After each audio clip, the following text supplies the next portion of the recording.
Ladies and gentlemen, we welcome you to episode number 75 of the Primetime Rundown right here on the Eastern Observer. Alongside my guys Ian Schraier, Rob DeLuca, and Mike Zabo. Casey Bryant will be joining us shortly. I'm Joey Jarzynka. Cannot thank you all enough for joining us on episode number 75. It's really crazy how we have gone through 74 total episodes and we're inching our way to 75. Really crazy stuff. And our show is presented to you by Black Cats NYC. Be sure to download their newest album called Free Cake, which is out now. Play loud. Listen on Apple Music, Deezer, YouTube, SoundCloud, Amazon Music, YouTube Music, Pandora, and Spotify. Also, do not forget to subscribe to our show by following and subscribing on the following platforms: Apple Music, iHeartRadio, Spotify, as well as the Google Play Store. And of course, because I finally got to it, we edited the graphic and we now can search the Eastern Observer. Ladies and gentlemen, Ian Schraier, everybody. Ian Schraier, good to see you, sir. How are things with you? It's been a couple of weeks since you have been on the show because what is it that me and DeLuca say? Oh, right, you have a job. Right, I forgot. Well, I was on assignment for a couple of weeks. I'm happy to be back. Hoping all of our viewers and everyone around the Eastern Observer family had a very happy Thanksgiving and enjoyed their holiday. Great time with family, seeing friends, family, and watching some football. So it was a great weekend for all involved. And now we're just a few weeks before the holidays are here. Let's have I'll be ready and raring to go for the next few weeks. So let's have a great show starting tonight. Well, I can guarantee you this will be Ian's last show of 2021 because something else will come up with work. But Rob DeLuca, good to see you, sir. How are things? And welcome back. Yeah, good to be back after having Thanksgiving off. It was a great holiday, great to see everyone. And then we've got another holiday coming up, good family times. And then of course we've got a couple more. We've got three more shows here, including tonight. And it's going to be a great night. Mike Zabo back with us, Casey Bryant joining us. This group of five right here, might as well call it the Fab Five of podcasting because you don't get better than the group of five we're about to have here. It's sure to be a great episode. Amen to that. No doubt about it. Mike Zabo, good to see you, sir. Happy Thanksgiving to everyone as well. And of course, also, that's something else, too, to everybody. Happy Hanukkah to all of those that celebrate as well. That's something else. I believe we are on day number 5 already, day number 4 or 5, which is really crazy how time is flying. Day 6, actually. Yeah, day 6. There you go. You see? I only got 2 more nights left. Yep. That's really, really unbelievable stuff. Mike Zabo, I got to see you on the 23rd against St. Francis Brooklyn over at Carneseca Arena. It feels like it's been 3 weeks since I've seen you, but it's only been a week. I know that's what Thanksgiving break does to you. I mean, we joked about how that was going to be a big Super Bowl and whatnot, thinking it was going to be a blowout, and it did wind up being such a great game. So thank you for jinxing it and nearly costing St. John's a bad loss. But thank God we still won that game, somehow escaped, even though we were home. I can't really top that intro by Rob there to the show. But it's what I do. It's what I bring to the intros. I gotta do that. Otherwise, I'd be dull and boring. Really pumped for tomorrow's game at UBS Arena. I know we'll both be there, Joey. Really interested to see the arena in general and hope that it's going to be a really good game between St. John's and Kansas. Really interested to see that in the Big East Big 12 battle. Big East already up 1-0. Yeah, really unbelievable stuff, and obviously we'll get to that later on in the program. But, of course, tonight we have a great show up ahead for you. We were going to start with Major League Baseball, of course, with a full hot stove, but we also have to realize we cannot show any photos of players because they have all been locked out, okay? So just the joke, of course, we got to see Jameson Taillon. He was talking about to his former Pittsburgh Pirates teammate Joe Musgrove. They were talking, and of course, their new profile picture is just a black face. That's all it is. It's an outline of a face, and it's the color black. It's really unbelievable stuff. But of course, just before the lockout went into effect last night, we got a full hot stove. Of course, New York Mets fans are extremely excited. Casey Bryant will be with us shortly to discuss, of course, Max Scherzer shining in Queens, rather. And of course, with the rest of them, we'll get him on in a second. I see he is logging on. Of course, preview of St. John's and Kansas at UBS Arena. The NFL Thursday Night Football is, of course, going on tonight. So we won't have to be able to recap that gorgeous game that Rob DeLuca loves. But of course, we'll be making our picks tonight as well. Yes, we will. And also, we will round out with the National Hockey League. And I don't know who just did that, but I'm very confused. And you see, this is the part where I think Rob DeLuca just did this, right? Yeah, sure. He just made this. Well, the best part is that, see, I'm glad Rob listens to us because he would have known that this is not the correct format this time around. But thanks for listening.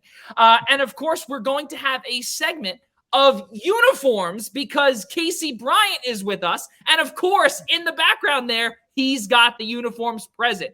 So that is just absolutely phenomenal. And we're going to take down, this is, of course, a brand new look for us. We're going to take down the Eastern Observer logo. We're going to try something out just because we can finally say this now. EasternObserver.com, a brand new website for us, has officially been launched yesterday. And the cool thing with that is that we're trying stuff different. We're trying something different. And also, in our original URL or domain, the is no longer there because why would the be there? I don't know. Ask the guy who did it months ago. But we've got a brand new site and we're trying stuff different. So really good stuff there. And of course, our kudos is what we're going to end off with. But now that Casey Bryant is here, Casey, welcome. You're another one that is that's a full-time job person. Why? Just why?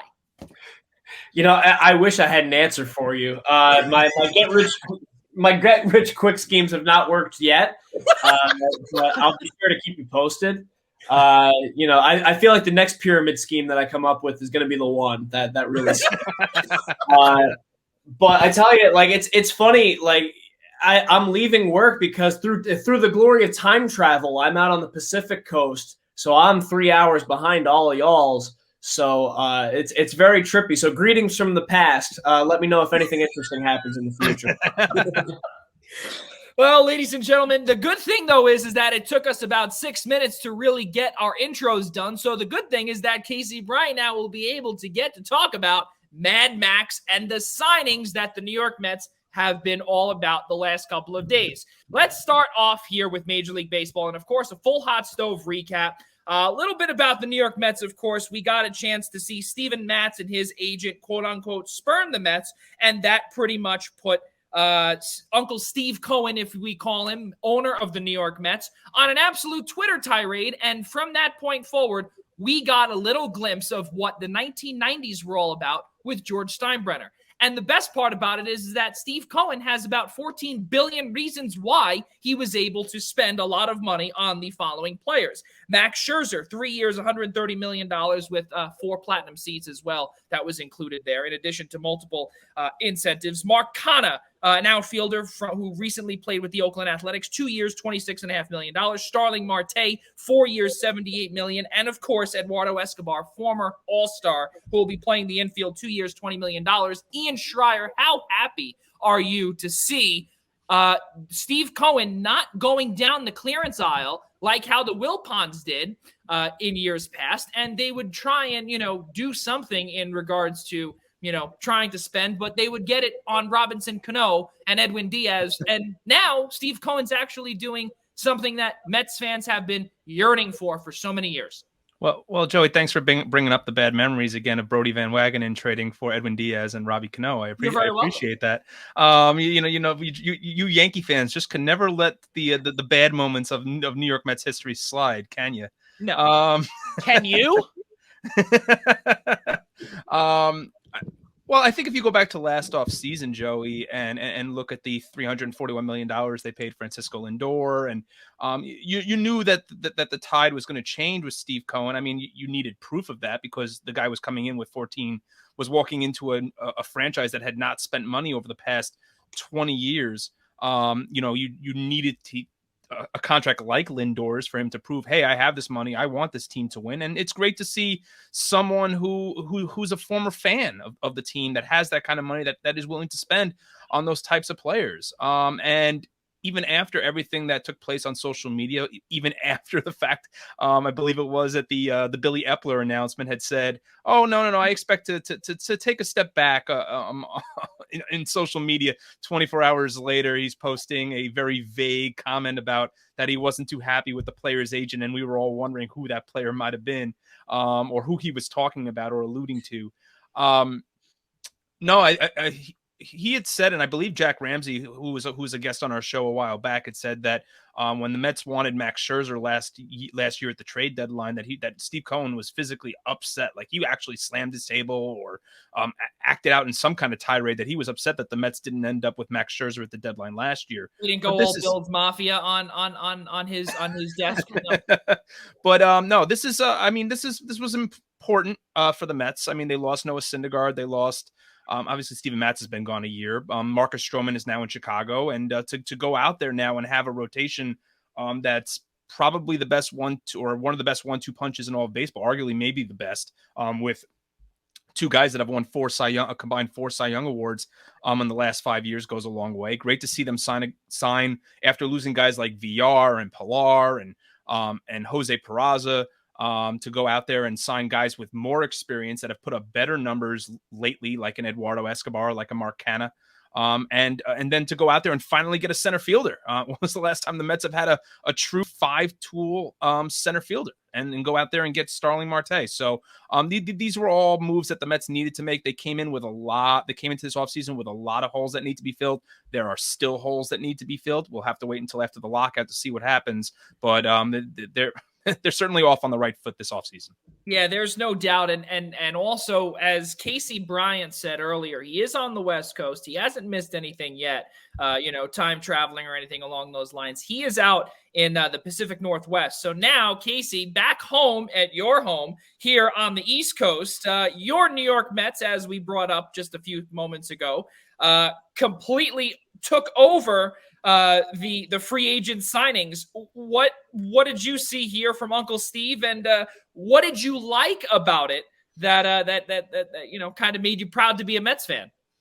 What did I like about it? Well, that's an interesting question, Joey, because I want to take you back. Since we bring up time travel and we're talking about moving back into the past, let's go to the past, Joey.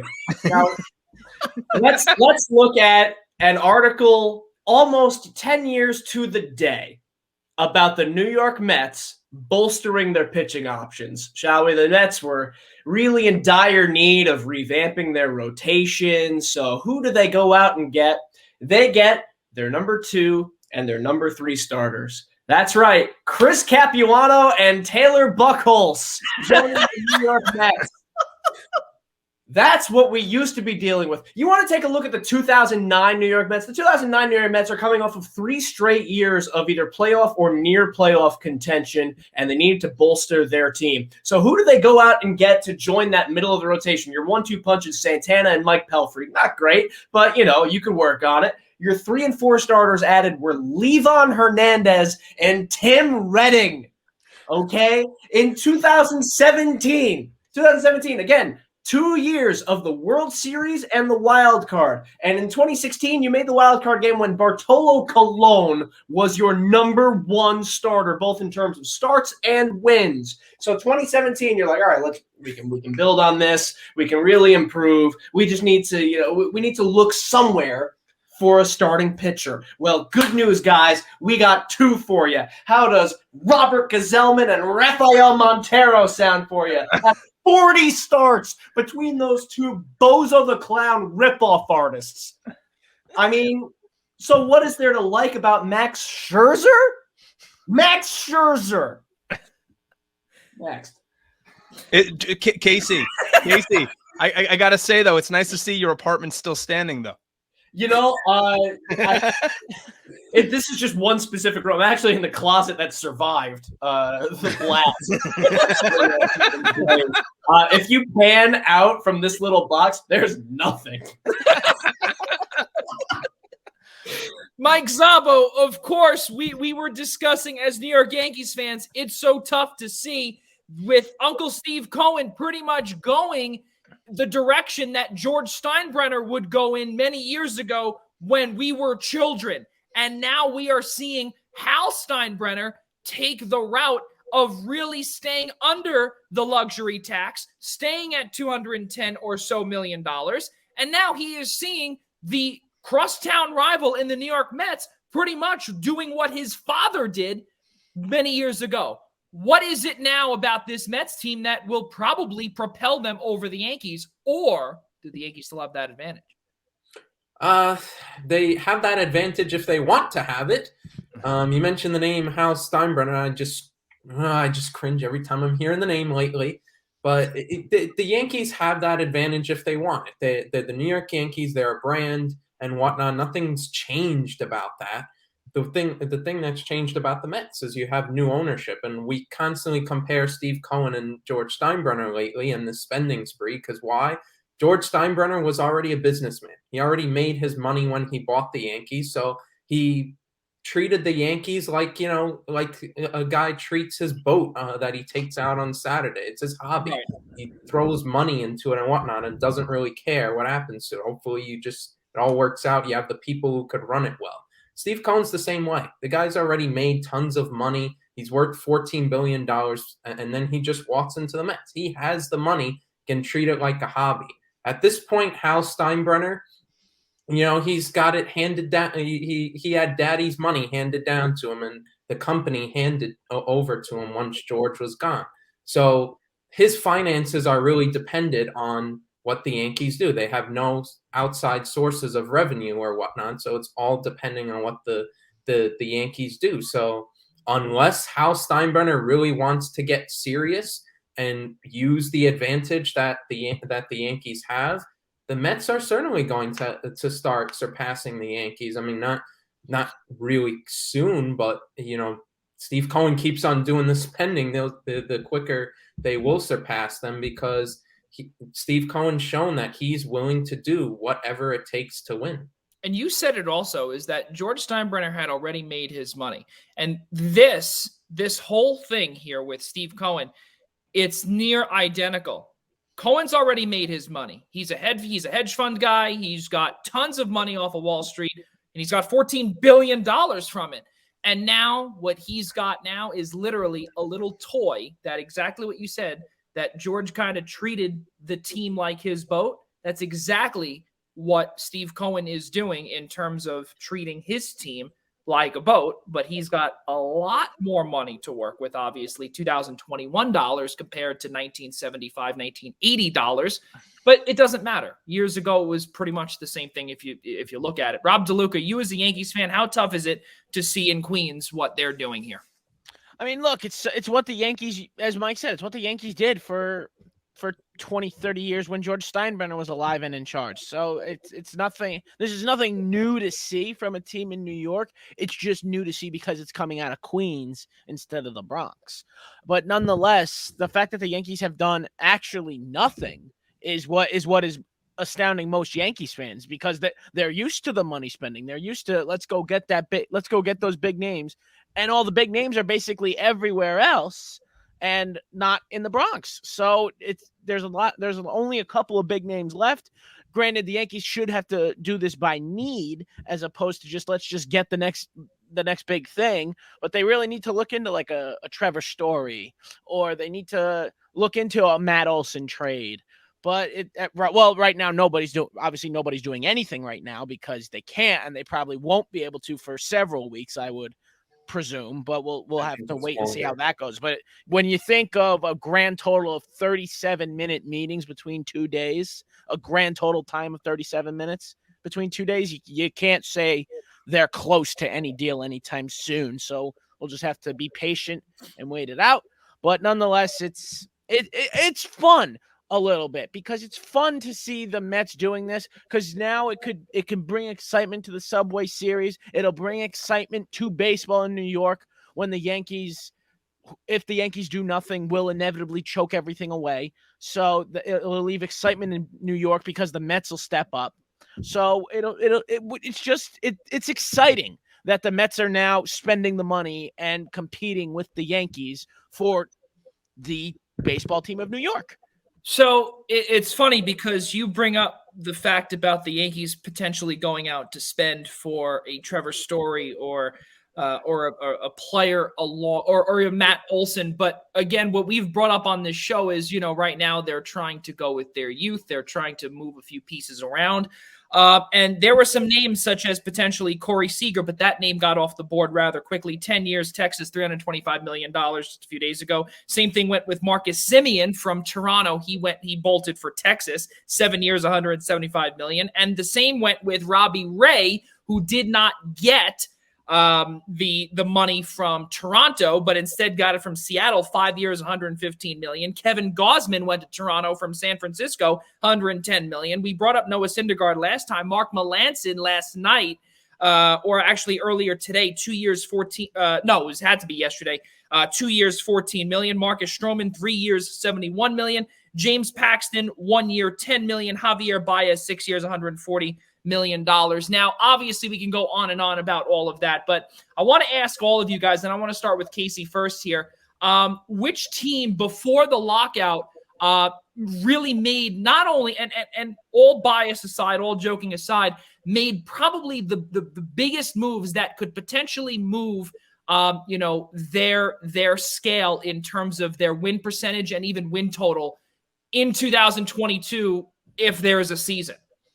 Probably the Texas Rangers, if only just because of how low their basement was last year. And when you figure the caliber of talent they were bringing in to finally be able to compete, because the AL West, we say it every year, is that it's kind of been the Astros and then everyone else in that division. The Mariners made a nice little run at the end of last year, and they did add Robbie Ray, but you figure that'll add probably maybe 4 extra wins as opposed to if he's able to replicate the kind of year that he had last year. But Texas really needed a lot of different pieces, and they went out of their way to add 2 of the biggest bats that were out on the free agent market, which is such a polar turnaround compared to what they had before. So in terms of just how much better we are compared to where we were, probably Texas. Are they still a playoff team? Probably not. They're still on the outside looking in, probably underneath Houston, Seattle, and maybe even Oakland still, depending, because Oakland every year is kind of like Tampa, where they just have a new crop of random teenagers that come up, play well for 3 years, and then go to the East Coast.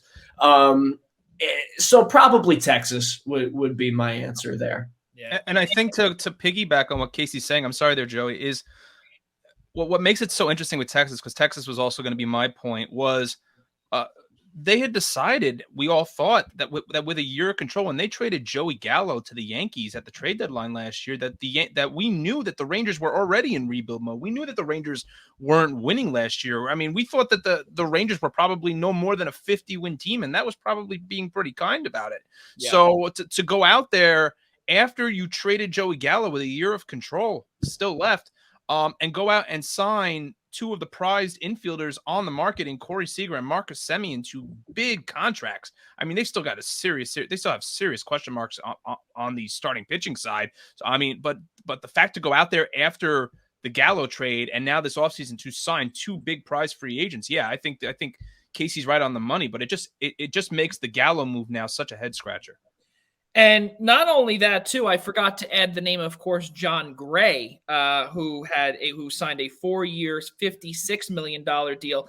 And Texas, in a span of, or actually rather, combined 3 players, total value for their contracts, $556 million just on 3 players.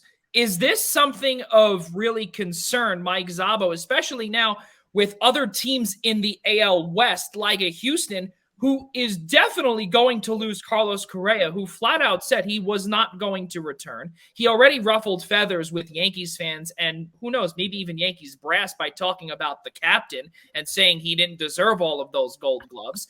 And then also Detroit, it looked like Correa was going there. Where does this AL West stand? And potentially, is this cause for concern for a team like Houston that, might be on the downward trend? I think that Houston will be a little bit on the downward trend, but I still see them winning this division. I think they still have plenty there. You still have Bregman. You still have Altuve, Yordan Alvarez. They still have good prospects coming up in terms of their pitching. They'll continue to develop with Jose Urquidy, Framber Valdez. They're still very solid there. Although, do I think Houston's going to dominate the way that they have in the last couple of years? No, I think it's going to be a little more competitive. You see Seattle going for it. If the lockout has never happened, they probably would be attacking the position player front right now, trying to get some more bats. You see them going for it either way. The Angels were trying to, sign every random pitcher, everywhere on the free agent market or whatnot. The Angels, I guess, trying to make some sort of push. The Texas Rangers spending the most out of anybody so far. So I think the division will be a little bit tighter, but I still think Houston winds up winning it. Texas, after the lockout, if they don't do anything with pitching, I mean, good for them. They spent $500 million, but they'll be lucky they'll be an 80-win team. I'm sorry. Now, DeLuca, my question to you to finish off this is that is there anyone else aside from Texas that you see as winners in this free agency? Throw away the Mets for a second because we know that that's probably a winning team. But is there anybody else out there that does stick out, or is it the Mets for you too? Yes, just in terms of who made the splashes, the names you really heard were the Texas Rangers and the New York Mets. It's hard to say. The Detroit Tigers are lingering a little bit. They've made their moves, and it's very possible that's where maybe Carlos Correa ends up. But it's hard to see if they're going to spend more money on top of what they've already done. But nonetheless, I think it really is just those two main teams out of Texas and New York that have it down. So, see, this is the part where some may not agree with me, and I'd love a rebuttal if anybody likes this, or if anybody agrees or disagrees with me. But Toronto, I also believe, is a true winner, and there is an asterisk to that. If Kevin Gausman can replicate what he did in San Francisco. Now, we remember, as Casey Bryant always says, certain team legends, right? And Kevin Gausman was an Orioles legend many years ago. And he completely stunk it up, and really it looked like a 1980s clunker with black exhaust coming out of his tailpipe when he was in Baltimore. But in all seriousness, though, if he can replicate what he did in San Francisco, and you have a full season of George Springer, you have a full season of a healthy Vlad Guerrero. Even the same thing goes with Bo Bichette. I believe last year, was it Bo Bichette or Kevin Biggio they were out for a few weeks or even a month. I think both. I think it was both of them. Yeah, they were gone. And then they eventually had to rely a lot on Randall Grichuk, who really is beginning to move away from that starting right field or even center field role. But then they re-up Jose Barrios. They get Yimi Garcia as well. I also think that what this team can do here, they were 10th in ERA last year, 10th in hits allowed, 8th in runs scored, 21st in strikeouts. Kevin Gausman, and it's very funny, when I was doing my research, you look at Kevin Gausman's numbers as well as Robbie Ray's numbers, and they were near identical in 2021. 14-6 with a 2.81 ERA, 227 strikeouts, 60 earned runs, a 210 batting average, which is a career best for him. And then you look at Robbie Ray's numbers, which was an AL Cy Young season. 13-7, 2.84 ERA, 150 hits, 248 strikeouts, 61 earned runs compared to 60, and a 210 batting average against, which eventually landed him the AL Cy Young. I think that this Toronto team, they are a little bit scary if they can get a good Barrios, if they can get a good Biggio. And I think that with just a couple of moves, I think if Gausman can replicate what he did in San Francisco without putting another clunker type season from a few years back in Baltimore, this team is definitely a team that, and mind you, a full season in Toronto with fans. That's your glass half full version. You want the glass half empty version? Let's hear it. The glass half empty version is he's going back to division where he's gotten absolutely shelled. I mean, granted, he's played in Baltimore, which it's very hard for a pitcher to succeed in a very small ballpark like that where everything just goes out of the park. The question will be, how does he do outside of the San Francisco Giants analytics? Because that's clearly what revived his career and has gotten him this big payday with Toronto. He could be in for some regression, given the fact you look at his second half of the year where he was absolutely atrocious. He had a near 5 ERA in the second half, and you saw in the divisional series, the Dodgers absolutely got to him. So, I mean, that's the glass half empty version, is that he carries over that second half of what he did last year, and then there's some regression, and he winds up not really living up to the potential of that contract. I think it's a risk worth taking for Toronto. I think it's certainly risk worth taking, but there is some risk in it. And not only that, too, just before we get to Casey, I know we wanted to jump in there for a second. I think something else, too, is that we also got to see very similar an NL West type move just a few years back when Hyunjin Ryu signed in Toronto. And I think I spoke about this to DeLuca. I don't think I spoke about this to Ian, but I think I had said that when Hyunjin Ryu when he signed up in Toronto, I didn't think he was going to be good whatsoever. I really did not think so. I personally believed that what we were going to see with Ryu was complete, not only regression, but I think he was going to get shelled rather in Toronto, because where he came from in the NL West, where at the time San Francisco was lowly at the time. And really that was an NL West that had no competition with the exception of the team that he was on. And now we got to see Hyunjin Ryu completely change a lot of his stuff. And it just might also be the same thing with Gausman as well. But who knows? Casey Bryant, go ahead.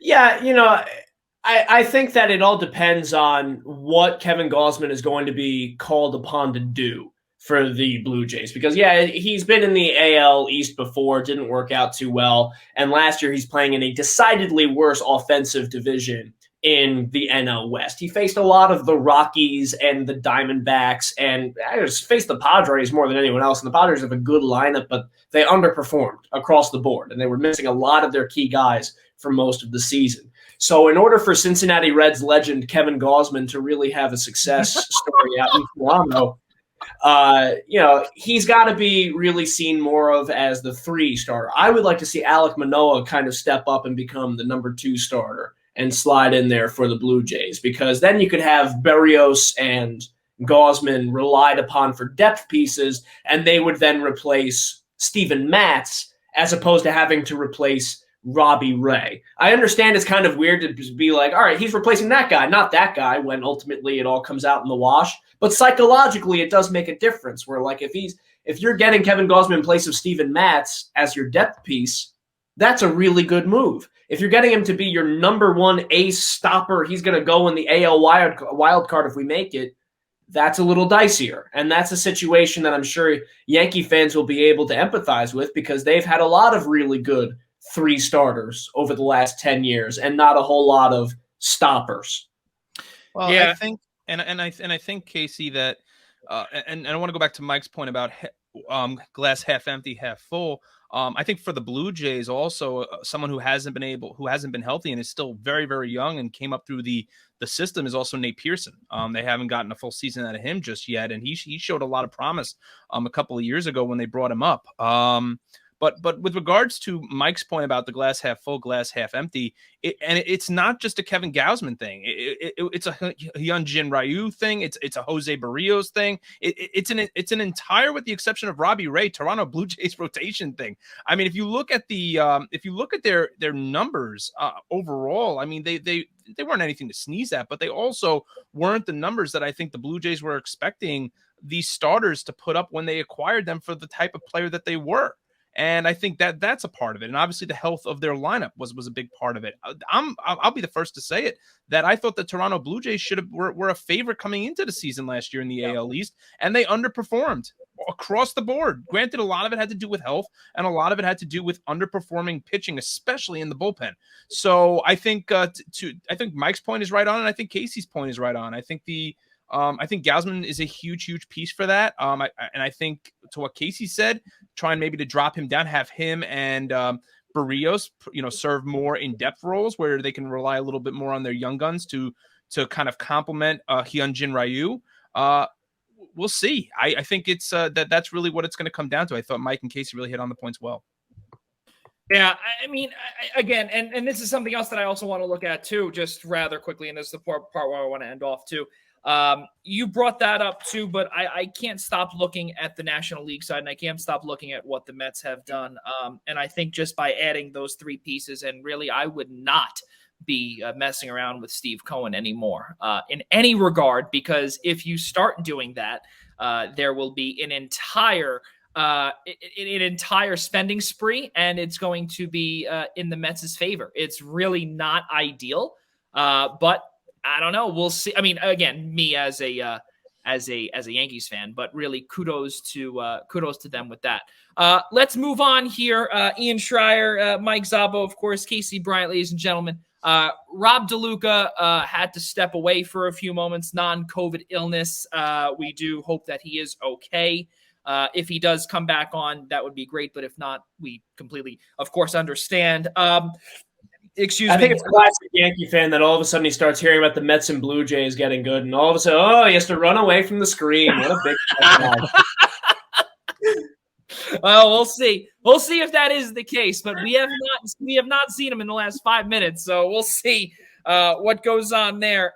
So let's keep moving forward here, guys. Tomorrow night, Friday night, the first ever college basketball game at UBS Arena on Long Island, the home of the New York Islanders, where they are actually returning to competition following a COVID pause for about 5 days in change, if you will. So St. John's will be playing Kansas, the number 8 ranked team in the nation, number 7 in the USA Today poll. Mike Szabo and I, we brought up we're going to be there tomorrow night. And Mike, I want to start with you. What do we think about this St. John's team who nearly fell to NJIT, nearly fell to St. Francis Brooklyn? It was not a nice viewing that we got to see when we were there last Tuesday. And, of course, the NJIT game when we saw it on TV. It took them to overtime. Yeah, I mean, you would have liked that the last couple games, and especially the NJIT game, you would have loved for it to be a great tune-up for St. John's, really just dominate NJIT, everybody mix up the lineups here and there, do really well and whatnot, and then, just absolutely, show out to Carnesecca Arena, blow past NJIT, and everybody would be like, yeah, we're ready for Kansas. Well, it didn't work out like that. And they wound up having to go to go to overtime to beat the Highlanders. And really I even said it on my show, if they would have lost that, canceled the season, they would never be going to the NCAA tournament, because name me a team that makes it to the tournament field with a quad 4 loss. I think it's a very, very short list that ends with a 0. So if they would have suffered that, it would have been bad. So as bad as they've been, at least you can say they've won. Because, Joey, you and I have watched St. John's for a long time, and you've seen days or under coaches where they play like that. They have days like that. They probably lose a couple of those games the way they were. You can't close. At least you could say, I don't want to say give them credit, but at least they were able to pull it out at the end and win those games. I think the Fairleigh Dickinson one, to quickly break down each, I think Fairleigh Dickinson was just your classic letdown after such a big game or such a big effort against Indiana, where they came really close in a really tough environment right at the end there to try and knock off Indiana, and ultimately wasn't able to. But yeah, that just took a lot of energy, a lot of effort from there. And then you had the classic, 2 days later or whatnot, you had a bit of a letdown. So you could cut a little bit of slack, I guess, for that. I guess that's what you would explain for that. St. Francis, you didn't have Posh Alexander. You really still shouldn't have needed to have him in there in order to win the game. But you clearly could see Dylan Adewusu, traditional point guard, not really his role. Had 5 turnovers in there, not really able to handle it or whatnot. And then you're able to win that game at the end. And then NJIT going to overtime. Honestly, I think that was Mike Anderson's fault in that game. because they looked right as much as the first half was close or whatnot. St. John's looked like they were going to pull away. They looked like they were going to win by 30 or whatnot. They're up by 16 midway through the second half.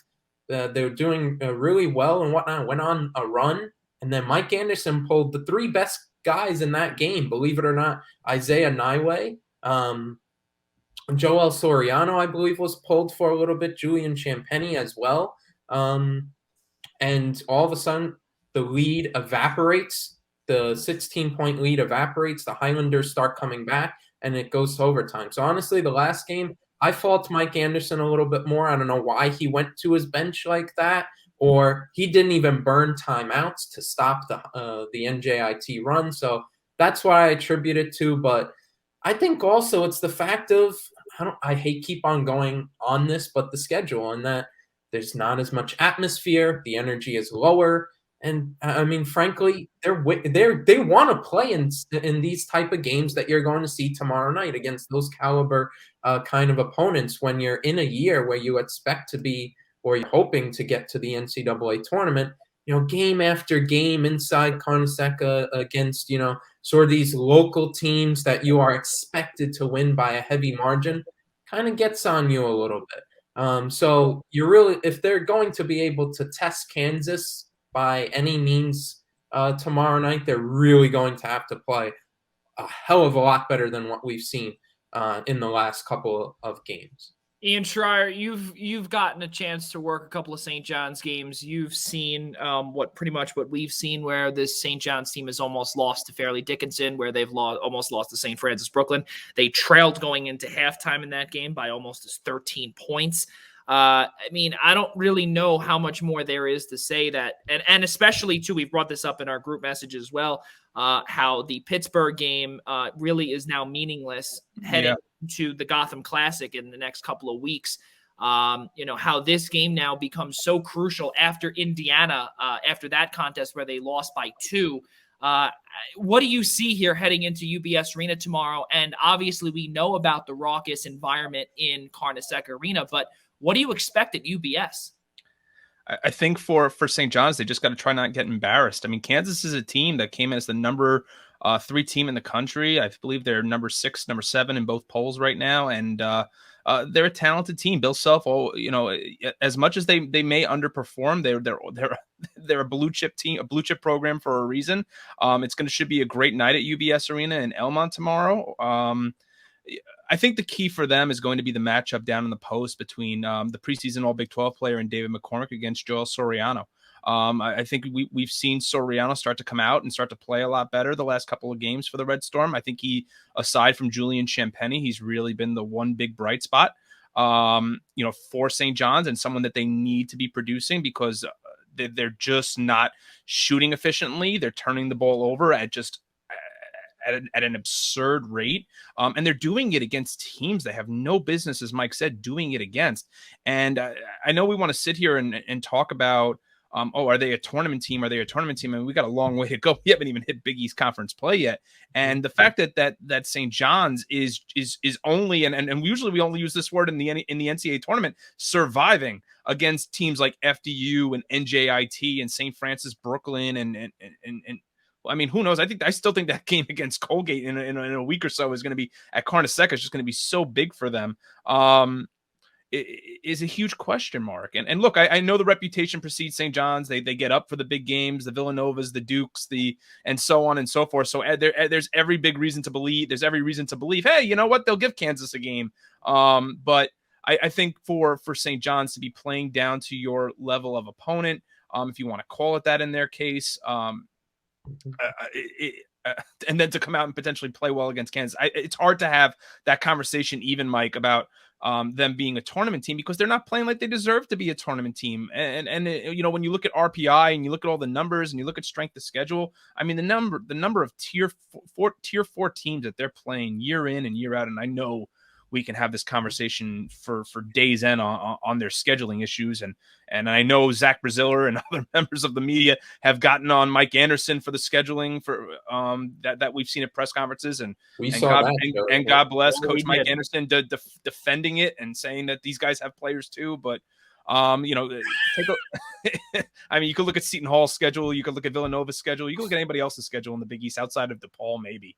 But I think it's a big game for St. John's. There's no doubt about it. It's a chance for them after even the Indiana game where they kept it close and they really kept it a game at Assembly Hall against the Hoosiers.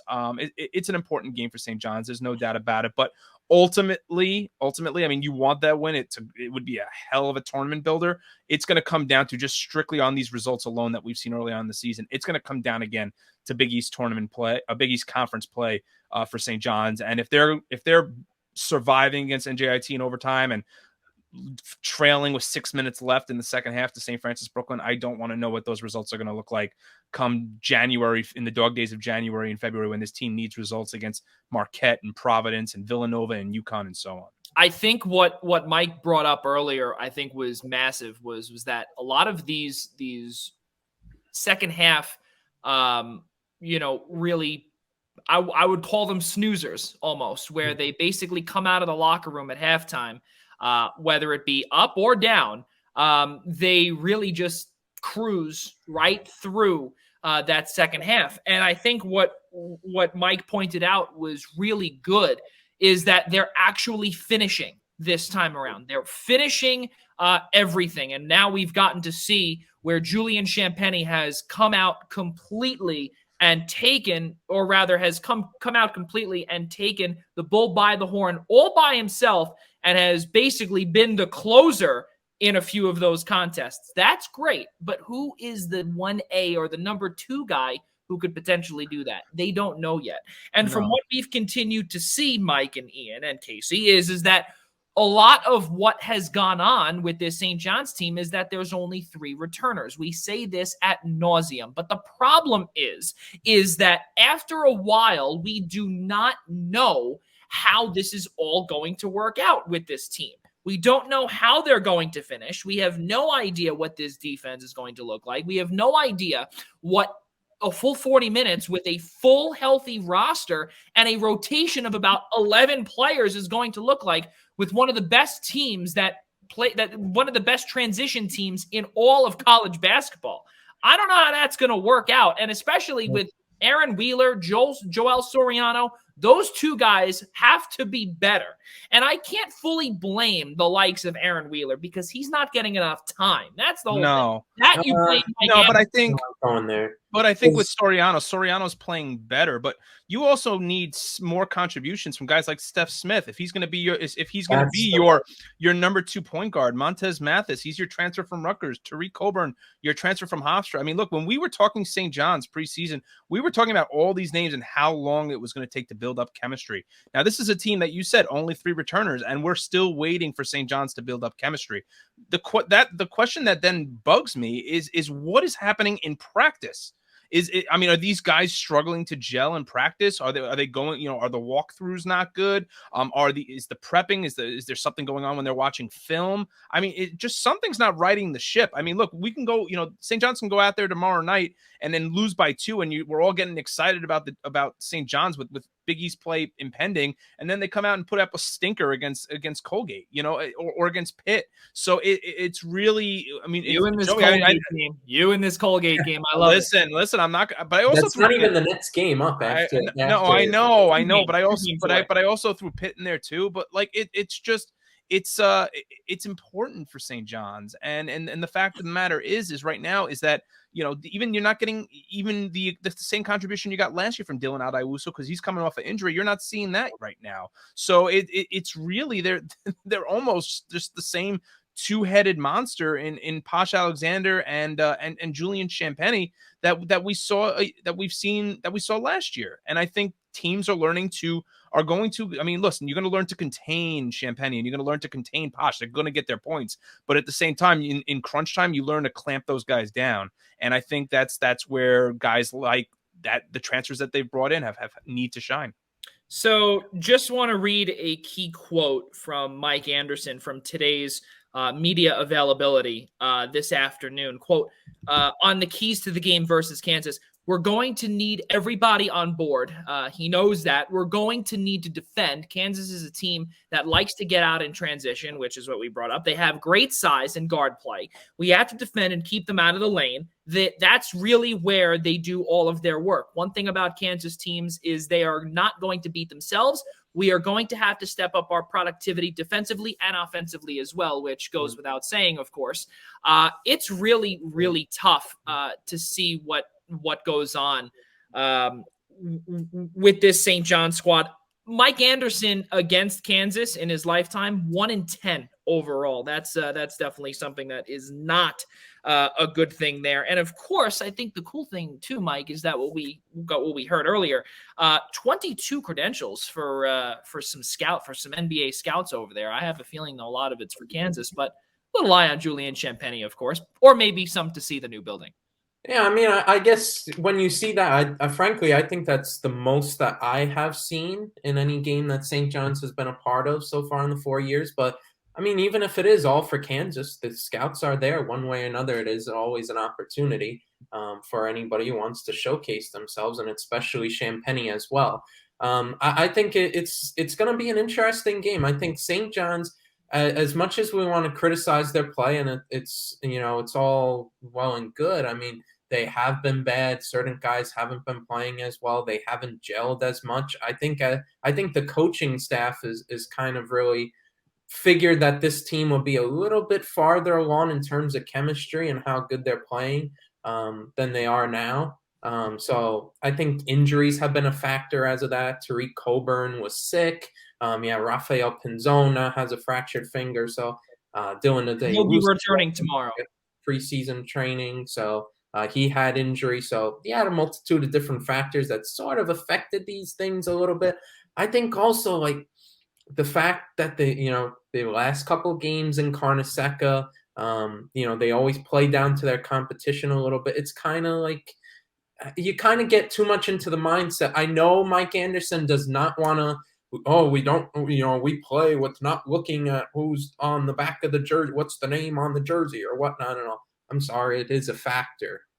You do get the feeling that you play these teams constantly. We talk about the scheduling issues. When you play these sort of teams like St. Francis of Brooklyn or NJIT consistently or whatnot, you get into the feeling you could take time off. And you get the feeling that if we take 5 to 10 minutes off and we're trying this and trying that, or we were just in a big game and all, and, we're working through the motions, that we'll still be fine and win the game. If you take even 2 minutes off against Kansas, you are going to get obliterated.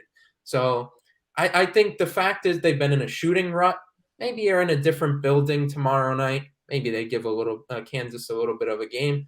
We've mentioned about the matchup with Joel Soriano and David McCormick. That's going to be huge. Soriano, I think you got confidence from last game that he went 16-9, that he can really start being the center that St. John's have wanted. I know that's extremely high expectations, and maybe he hadn't been living up to that so far in the first month of the season, but he's going to be key for this St. John's team as the season goes along. And when you get into Big East play against some of the bigger teams in the conference, they're really going to need his length. And tomorrow night, they'll certainly need it against David McCormick. That's the biggest matchup.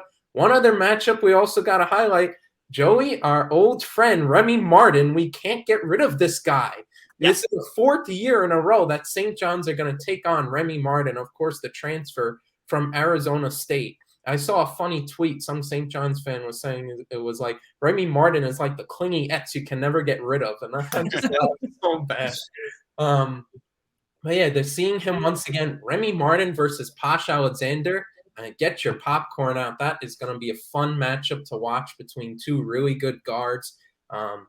It's gonna be an interesting matchup. I think St. John's loses close, but I think it'll still be a good game. But I think that matchup, Remy Martin, Posh Alexander, and Joel Soriano, David McCormick is one to watch, and also to see how Kansas deals with Champagny. But also, listen, Champagny gets his points, but can him and the rest of St. John's team gets out of their shooting rut that they've been in? I don't think that trend continues because, I mean, frankly, the shooting's really bad. But we'll have to see how it changes. Steph Smith, I think, is a key transfer that really needs to get right. Him and Aaron Wheeler, I don't think we've really seen their potential capabilities. Aaron Wheeler's kind of been more of a perimeter guy than I think anybody sort of thought he was going to be. But Steph Smith came in as this number 2 guard who's supposed to be this really proficient shooter after what you've seen his entire college career. And, I mean, he's made 3 threes so far? So there's a lot left to be desired as of right now that you'd want to see Steph Smith pick up. I know he had 15 points against Indiana, but you really want to see him start stroking it from the outside and start being proficient from that end. But really interesting matchups for St. John's. We'll see if they can turn it around from what they've been recently. But I think I won't predict a win for St. John's, but as I said, interesting matchups and interesting game to open up the new arena. And just to close also, and just to close on this topic before we get into football, I think the cool thing also is that, Mike, we're finally getting to see the St. John's fan base and even the student section and Red Zone, who is the official student section of St. John's.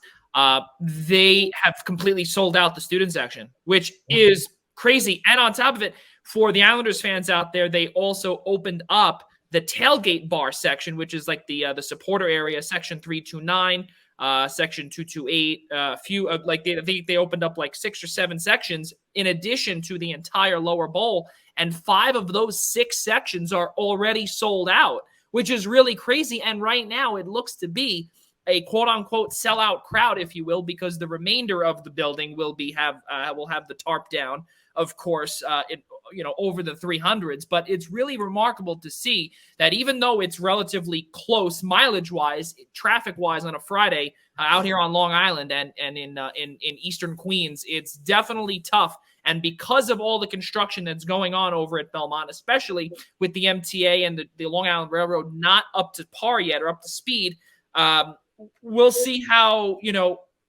fast everyone gets in. And how many students actually show up. And I'm really pumped to see that UBS now actually just came out with a tweet a few hours ago saying that they will allow for other general admission sections to be opened up if you go there, did not get a ticket, and you show your St. John's student ID, and you can only get in for $10, same amount as what Carnesecca Arena and the St. John's ticket office sells theirs for, which is really remarkable. And just like what we were talking about, guys, a few weeks ago, if Carnesecca Arena, I think, and this is coming out of left field, and I think I know Ian knows where I'm going with this, and same thing with Mike. If this dry run goes well in terms of atmosphere, maybe Carnesecca Arena gets a little renovation, can't play there, go play at UBS. Yeah, I was gonna say maybe the Garden just shifts to UBS. It's a closer arena in terms of proximity, and I think maybe the new arena just attracts a different type of fan base. It's very true, and on top of it, contracts affect that though. That's the only thing, is that they do have a long-standing contract for the next for the foreseeable future with the Garden. So I think that does affect things, but I think you're right. I think it can start to be another home away from home for it can lead to something. UBS, because I think honestly, being a college student myself, I've been in the situation of where a lot of students are. Spend a little bit of time dorming here too. I mean, going to the Garden, I mean, as much as they want to advertise like, hey, we're right here in the city. No, you're not. It's going to take like 2 hours by train, thanks to our beautiful MTA system, to get into Madison Square Garden. Whereas UBS Arena, I mean, I don't know, you take an Uber, you take maybe a couple of train stops, not really, and you're right there at UBS. I know the Red Zone is having a bus, 120-seat bus taking kids to the game. So I think it could be something that it moves forward long term with for St. John's. That could be an interesting option. And also in terms of the crowd, you think about in terms of sellout or whatnot, there won't be as much of a Kansas contingent. So you couldn't be more wrong about that, Mike Zaba. I was going to say, I don't know about that. You couldn't be more wrong about that. Oh no, that's a No, there will be plenty of a Kansas contingent there. 100%. By the way, it looks like on what they're selling Ticketmaster, I think, or whatnot. All the available sections. Trust me when I tell you, Kansas fans travel well. So don't count that out. And that's something else as well. And we remember just a few years ago too, where we got to see St. John's upset Duke 81-77 at Madison Square Garden 2018. The amount of Duke fans that were there completely superseded St. John's fans, and that was by a large margin, by like 70-30. If you really put apples to oranges, it was apples completely taking over oranges. And St. John's still came away with that victory in a raucous Madison Square Garden. So we'll see what happens tomorrow. It's going to be a different crowd. It's going to be a different building. They're going to have to get used to it, and it's going to be a neutral site, even though it is a St. John's home game. But it's going to be a ton of fun tomorrow, 7 Eastern time and 4 p.m. in Casey's World out in the Pacific time zone, Pacific Standard Time. That will be on FS1. Alex Faust and Jim Jackson will have the call of that game. Should be tons of fun. Okay, now let's get Casey Bryant back involved here. And because the NFL is something that this whole squad is all about, obviously, we come up with picks. We do certain things like that. And basically what it comes down to is that both myself and even Casey Bryant, we are absolutely terrible with picks. And me more so, of course.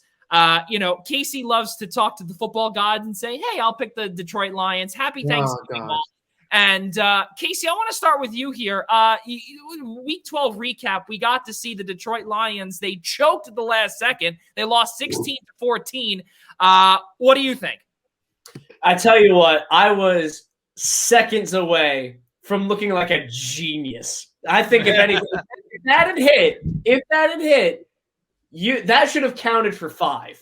That's my humble opinion.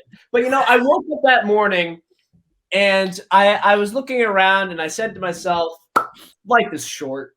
We only get so many days on this earth.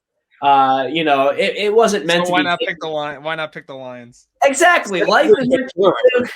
It's meant to be lived in big doses. You don't just itty-bitty eat yourself, rip off a piece of the crust of life. No, you grab the whole sandwich and you shove it into your face. And that sandwich is an Arby's double, baby. And the whole thing.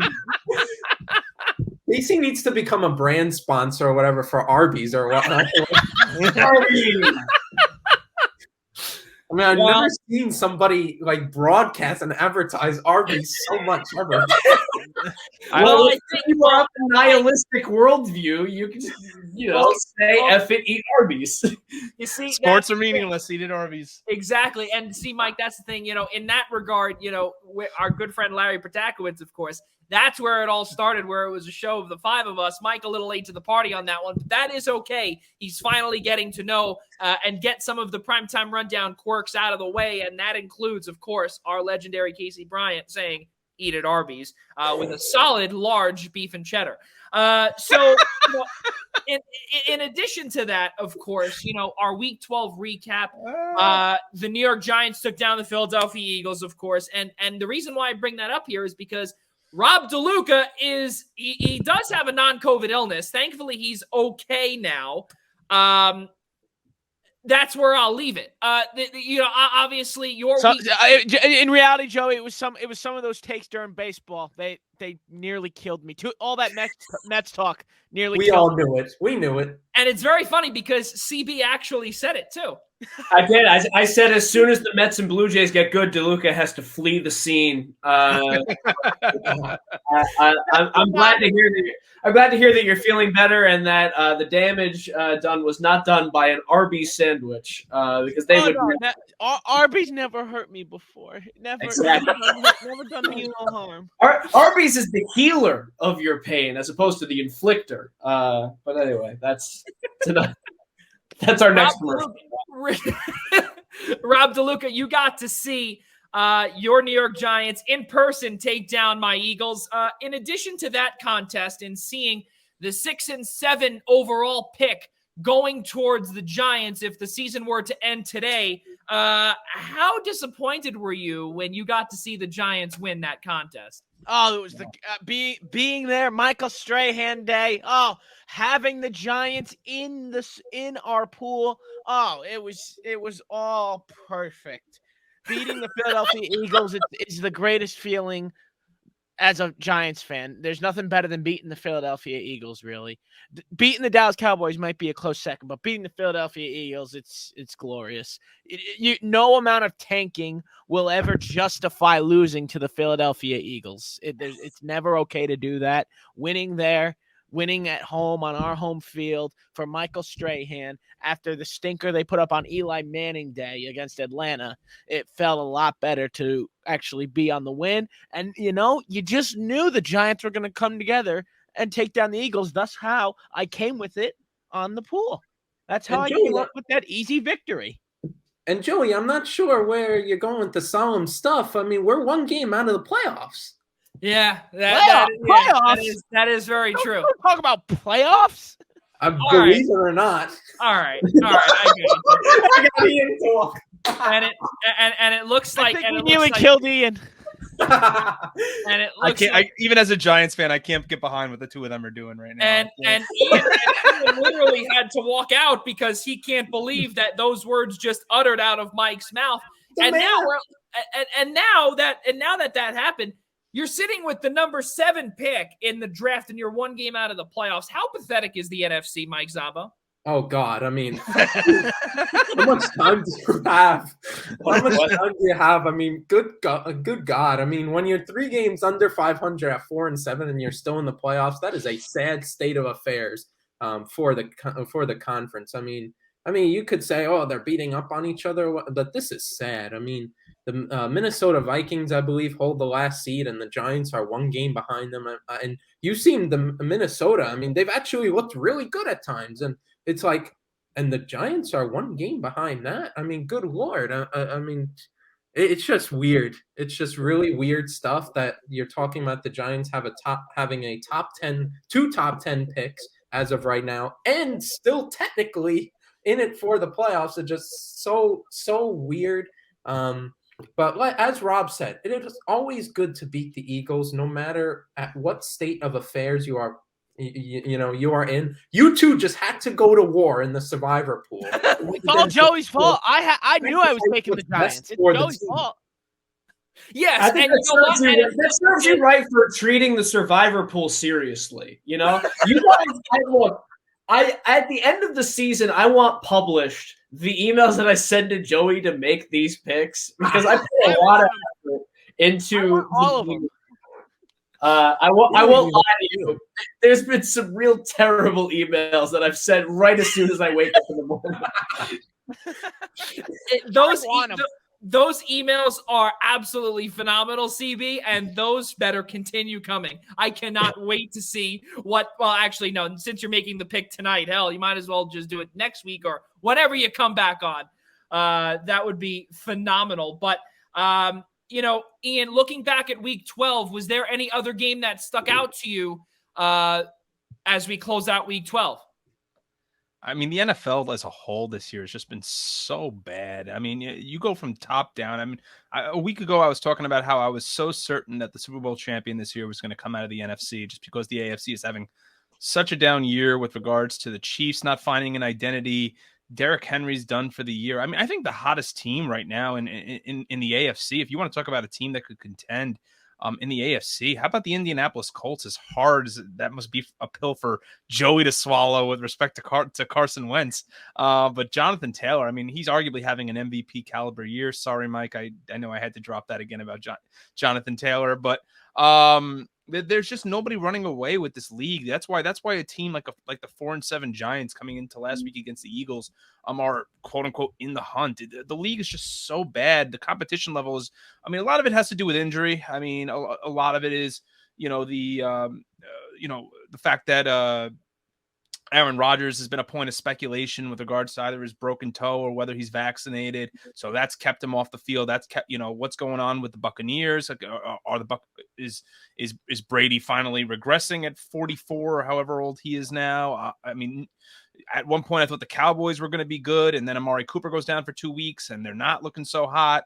The Rams are not projecting to be the team that I think any of us expected them to be. So, I mean, you look at every division leader right now in football, and there's not a single one you could point to and be like, this team is definitely the team to watch out for come February. So, I mean, if you want to look back on the Giants-Eagles game and say to yourself, wow, 13-7, what a game. I mean, a horrible game.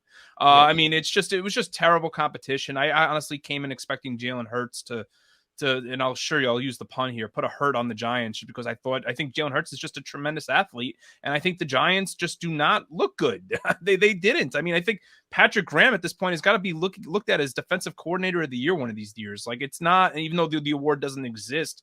I mean, he single-handedly keeps the Giants in games with his defensive schemes. Other than that, I mean, we see Jason Garrett's out the door, and now things with the offense are changing. And even with Freddie Kitchens calling plays, nothing really changed. I still don't believe in Daniel Jones. And no, I don't think there was a game to me that says to myself, wow, I thought the NFL as a whole this year in the year 2021 is just terrible. CB, is there anything that you learned from week 12 that you could take down the rest of the way? Anything along the lines that you may have learned from week 12? I learned that maybe Jason Garrett wasn't the only problem in the organization. Maybe cutting off the head of the offense doesn't necessarily cure everything about the New York Giants, because their offense, new and improved, still only put up 13 points on a pretty shoddy Eagles defense. So, I mean, as far as from a Giants perspective, if we're sticking with the East Coast, I mean, that's up there. And then not only that, I mean, it was a banner weekend for New York sports, really, because then after that, you have the New York Jets coming up with a dub against the Houston Texans. I mean, I saw that was like a Jets and Giants win on the same week has happened like twice now in the last 10 years. Yeah, I saw that. Yep. Yeah, it just never happens. And I think both of those wins have come in this season, in which these two teams are the bunsiest of buns. So it's very ironic. Casey, you know what that gets? The Giants and Jets both winning the same week. It gets a bing bong. New York is back, baby! Oh, just like when the Nets went bing bong all over the Knicks the other night. A beautiful. All right. Okay. All right. He means by a margin of 3 points is what he's talking about. Win's a win. I think the biggest thing that we learned in week number 12, fellas, is that the Rams are not that good, period. And I think that most notably, they're not that good away from home. And CB wants to talk about a shoddy Eagles defense. I want to talk about here a very no depth defense with this Los Angeles Rams team. How is that possible? It is brutal. It is absolutely brutal that we have really not seen a full healthy Von Miller yet. We have not. I think there's so many depth pieces that were with this Los Angeles Rams team a few years back that they simply could not re-sign because they couldn't afford him.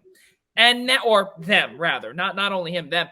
Multiple players and multiple pieces. You got to see John Johnson get moved. He claims now he never liked Los Angeles. Jalen Ramsey, who else on the opposite side?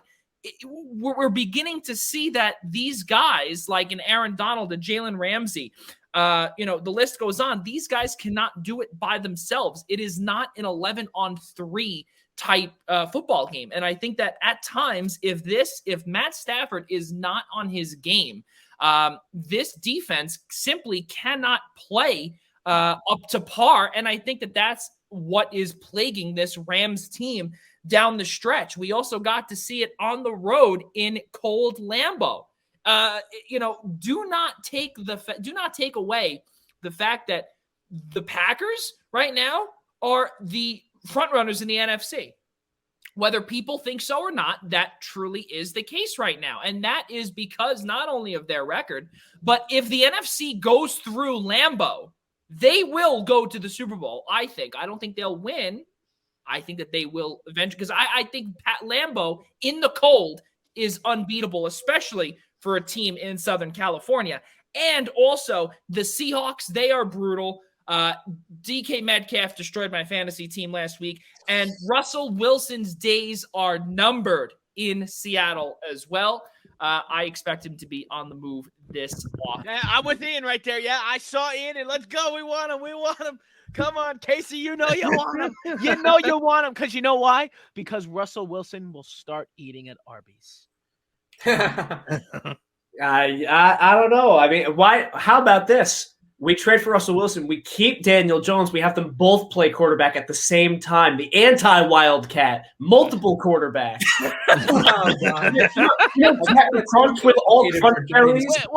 Wait. So Casey, how's that going to only work with one ball? Are they going to be like the Dimsdale ball hogs? No. We're playing with multiple balls now. Do you know that board game Battle Ball? Like when we were kids. Do you not remember that? I probably was the only kid who owned that, but it was advertised a lot on Nickelodeon. It was like this board game where it was like football in the future.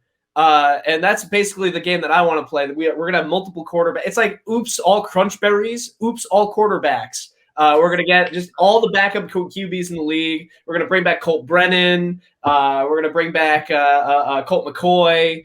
Any mid-2000s college quarterback. That was John David Booty is going to come play quarterback for us. And we're just going to run a all QB offense. So was this the game that you were talking about, CB? Yes, there it is. That's incredible. He just found that. Joey would just find that. I love that game. Look how ridiculous it is. It was basically the best future of football.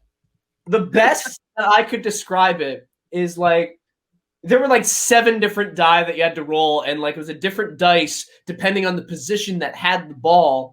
And you could lateral or you could move, and you were constantly going up and down the field trying to score. It was basically like Dungeons and Dragons, but for football. And it was kind of amazing, and I loved it. And that should be the next podcast, is playing that on screen. Oh, bring it on. Give me a live board game from 5 different locations. I love it. So, fellas, right now, and of course, we always love to bring up Thursday Night Football, of course, and we didn't say that we were going to recap it, but what we do say, though, is, and it looks as if, is that Rob DeLuca erased the photo that we had of him in here because we can't find it. Okay, that is it. Control powers is gone from you, mister. That's it. Hey, look, if you want to keep growing, we can't be committing copyright infringement. Oh, okay. Well, then I'll let Milton Bradley know that with Battle Ball. All right, I'll let them know that too. Oh my God. Well, what I do know is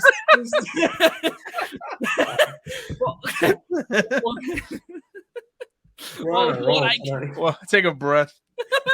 What I can tell you, though, is that just by looking at some of the games that are going on this weekend, we'll get to a week 13 outlook in a few moments. But just pulling it up on the next actually on my other computer, and we will get this graphic back on. So, Thursday Night Football, of course, Rob DeLuca is not happy about it, as you can see in that graphic there. He is beyond livid. It's 10-7 in favor of the Cowboys right now in the second quarter. And I think the big thing here is that obviously I thought that the Cowboys were going to lose. I thought the Saints were going to be the big winners. But again, it's still early on in this contest. And of course, because folks, we are pre-recorded, so this show is being aired taped on Thursday night. We will not have a full recap of Thursday Night Football. So we can skip that. And that's kind of where we were going with that. I want to go to the rest of the Sunday and Monday games. Is there a specific game, Ian Schraier, that you see on this upcoming week's schedule that really gets your blood flowing, or anything that maybe could make some moves in the NFL or even a respective conference? I mean, what, the Giants Dolphins and Jets Eagles doesn't do it for you? I was actually thinking a different one. I was thinking Colts and Texans, or possibly the Vikings and the Lions. It's I mean, if you want to point out a game, I mean, the game that seems the most inclining, or one of the most inclining, has to be Bills Patriots. Yeah. I think it's I believe it's the Monday night game, right? This week it's and it's Mac Jones and it's Josh Allen, and Bill Belichick has this team right now on a path to the playoffs. After last year, all the hate and all the, I don't want to say the blame, but just all the hits he took, the proverbial hits he took after the first year finally without Tom Brady. Could he do it? And they finished 8-8, I think was their final record last year, and everybody said nope, Belichick can't do it without Brady. Well, now he's got a fresh new quarterback. He's got Mac Jones and a quarterback that many teams in the NFL last April passed on in the NFL draft. And he's looking every bit the part right now. And I think a lot of the league is starting to figure out Buffalo. It's creating a lot of question marks. I think they're trying, even as much as you try to make Josh Allen uncomfortable. It usually doesn't phase him all too much. He's even just as good a quarterback Allen is on the run as he is in the pocket. But Bill Belichick always learns to neutralize your best opposing player. And I think what he's going to do is he's going to try to take Stephon Diggs away and force guys like Cole Beasley and give up those short yards and try to hold them to field goals, tomorrow night. So I think, Monday night, I should say. So it's, I think that's going to be the game that I'm going to look at right now, because that's easily got to be a game, at least with a few weeks left, to decide that AFC East, or at least for now. And I think a game that I want to look at here, and I think this is an unpopular opinion here, is the Bucs and the Falcons in Atlanta.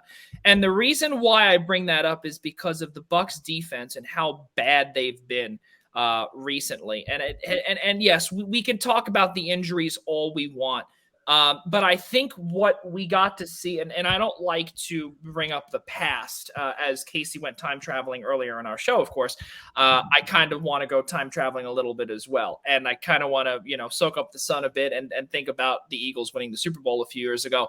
And Jim Schwartz had a brutal defense. And I think he had probably a disastrous cornerback duo as well, that eventually landed them a 41-33 victory over the New England Patriots for their first Super Bowl ever.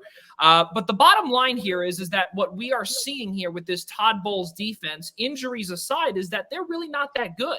And it's all about this zone defense. There's literally nothing there that is really spicy. Levante David can't really do much. The pass rush is really not great. And I think really their rush defense is phenomenal, but they can only do so much. They go up against a strong offensive line, and they have trouble. And then their cornerbacks and their safeties are literally a full rotation between the practice squad and some of their starters: Antoine Winfield, Sean Murphy Bunting, Richard Sherman, Carlton Davis. The list goes on. It's really tough to see, and I think that this. I can't believe I'm saying this. This is a trap game for Tampa Bay because of what we got to see in Indianapolis last week. Carson Wentz put Tom Brady and the Bucs on ice. They put up a 31 spot, but thankfully, because of Tom Brady's wizardry, he came back and completely took them down.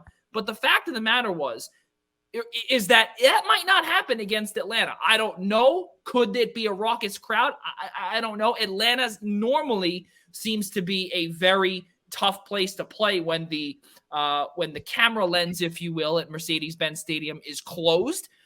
So I think that's definitely a game to watch, and one of the most intriguing games of the week. Does anyone agree or disagree? I'll start with Mike Zabo. What do you see? Do you agree? Do you disagree? Or do you have another game to pick? I don't agree there as much. I think it's more of a get-right game for the Buccaneers. After a couple of games, they got really great pieces, and they've just really been on a bad stretch. So maybe more of a get-right game against an Atlanta team that's really bad, that just constantly coughs up points on the defensive side of things. On the offense, doesn't really offer that much, especially ever since Calvin Ridley withdrew with the mental health issues he's having.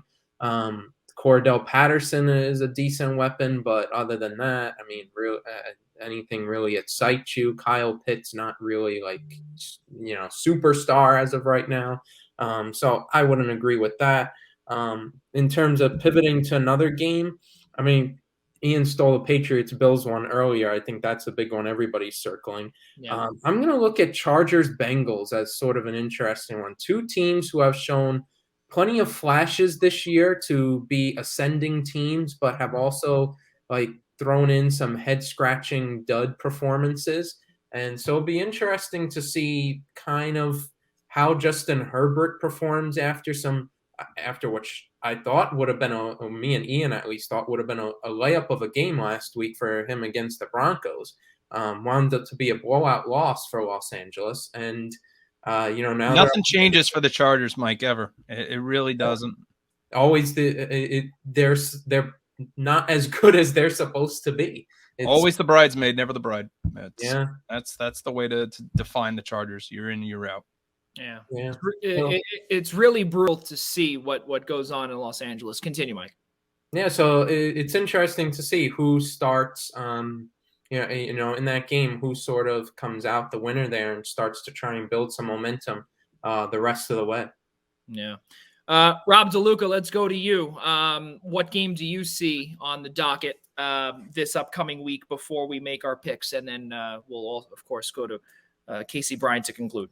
Yeah, you look around this slate of games this week, it's interesting because, there's you always want to say Ravens Steelers, but for me, that's something you say like 5 years ago. Oh God, you don't say that. You don't say that now. So for me, a weird one is a game happening out west. The Washington football team against the Las Vegas Raiders is an interesting one to me. 5-6 football team going against the 6-5 Raiders. Both teams that have shown flashes, as Mike used earlier, but also teams that have shown a lot of inconsistency. So we really don't know what we're gonna get out of this game in Vegas. So it would be very interesting. I'm very interested to see how this one's gonna play out. It's a very, very big game for both teams for a couple of reasons, because the AFC West is out there, completely way out there. Nobody knows what the heck is going to happen in that division or who's even going to win it. It seems like the Chiefs maybe have found themselves, but they're still only a game ahead. So it's really hard to say there. And then the Washington football team, 5-6, they're climbing up the ranks, trying to stay ahead of the Eagles. If the Cowboys can't hang on to their lead that is currently going on tonight here on Thursday Night Football as we record this, they drop to 7-5, which would then mean they'd only be a game back of Dallas. So there is a lot on the line with that game for both teams. I would expect that to be a dogfight for 4 quarters. Yeah, it's definitely going to be tough to see. But just before we get to CB, there's another game that you bring up about the out west thing, and I brought up about how the LA Rams, they might not be that good, but keep in mind also they got embarrassed in their building by a Derrick Henry-less Titans team just a couple of weeks ago, and they lost 38-16. That's something that building's not an advantage. There is point blank. That's not an advantage for the Rams or the Chargers ever. Well, I think that also keep in mind too is that the Chargers fans, not a lot of them have migrated from San Diego yet. Nor have the Rams fans migrated from St. Louis. So. Well, yes, that's but a bigger jump then. But think about it. That's a different. See, the difference. The Rams once played in LA, right? And so did the Chargers back in 1960. That was for literally one season before they bolted off to, no pun intended, San Diego. The Chargers, whatnot. But the reason why I bring this game up is because they lost that contest so bad that there is a slight possibility, very minuscule possibility, that the Jacksonville Jaguars could potentially. No, hold on. I'm not saying a win. Stop CB. I'm not saying a win. I'm saying a fight. No, it's a get-right game for the Rams. Yeah. The term Mike keeps loving to use, get right. It's a get-right I don't know why, game but for the it just keeps on coming in my head. But CB. So as there is a good slate of games this week, because the parity in this league, I mean, you could look at it as the NFL not being like as great or as the great teams aren't as great and bad teams aren't as bad. It's a lot of middle road teams this year, right? So like as Rob mentioned, like the Raiders game, it's a big game for the Raiders. And it's like wholly relies on Derek Carr because they're 6-0 when he throws for 300 yards. They're 0-5 when he doesn't do 300 yards. He's not the MVP. He's just the most impactful player. He's the only guy out there, and he won't have Darren Waller probably Sunday. So this could be a rough game for him. So as far as looking at the games of guys who would be coming back and playing in terms of injuries, I'm looking at the Cardinals and the Bears game, if only just because the Cardinals probably getting Kyler Murray back and maybe getting DeAndre Hopkins back. They're both kind of iffy. Cliff Kingsbury is not really determined one way or the other whether they're definitively playing. It's certainly looking like Kyler's going to be back for the Cardinals, and it could really be a death blow for the Chicago Bears. Their season really hinges on whether or not they're able to pull off this upset. And it can be done because the Packers have beaten the Cardinals, yes, but also the Carolina Panthers have beaten them, and the Panthers were spurred on by Cam, but they're not a great team. So it can be done. It's just a very difficult task. So I think you'll see a desperate Bears team against a rejuvenated Cardinals team, and that should make a very fun matchup. Yeah, that's definitely something possible. And in addition to, even though that the Cardinals are 9-2, they could definitely fall in a Soldier Field, a raucous Soldier Field that does have the capability of getting ridiculously loud. But also I want to go back to what you were talking about with Derek Carr too, and not having Darren Waller. Keep in mind also on the flip side with Washington, they just lost Chase Young to a torn ACL as well. That's something big as well. So that takes a massive hit out of their, or massive chunk out of their defensive line. So all you do is you just literally hand the ball off to Josh Jacobs and Kenyon Drake and just say, okay, here, go run the ball for a zillion yards. And maybe that's how you'll get it. And maybe Derek Carr might just be 1-5 if you throw under, 300 yards. But it's very possible. And I think also, again, at a rowdy, Death Star, or I think that's what they call it out there in Las Vegas, but the home of the Raiders out there. It's definitely Allegiant Stadium, I believe it is. I can't wait to see what's going to happen in that game, especially where Washington was projected also to, come away with, maybe 8 or 9 wins this season. Right now they're sitting at 5. Could they get a win here in this contest? I don't know, but we'll have to wait and see. Is exactly what CB said, is that it's a really good slate of games this upcoming week. But with that being said, we of course look back to our Week 12 Survivor choices, and of course, as Mike Zabo brought up earlier, of course, I decided to go with the Eagles, and again, to not cheat or anything along those lines, I of course put my pick in the day after I send out our email, and of course, then all the fault would go on to Rob DeLuca because there's no reason for him to pick the Giants whatsoever. But there's also no reason for me to pick the Eagles either. So, it was both of our faults, whatever, and we really can't. But in the end, Joe, Rob's not at fault here. You are. Yeah, in the end, who's got the green check mark on their name? So, Mike, why is Rob not at fault? Because the Giants won. I won. That's exactly why. I'm not at fault. Who's got the green check mark here? Me. I've got the check mark verification. Check mark means if you have a check mark, it means you're legit. And New England and Tennessee, Larry Protakowicz has been very quiet and moving forward in the standings as well, in the individual standings. But we are still 6 games down from the Essential Wrestling Podcast, guys. And now, with that being said, week number 13 is upon us.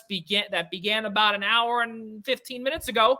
And we're going to start off with Mike Zabo this week, and we're going to get his pick right now. Mike, week 13, who do you got?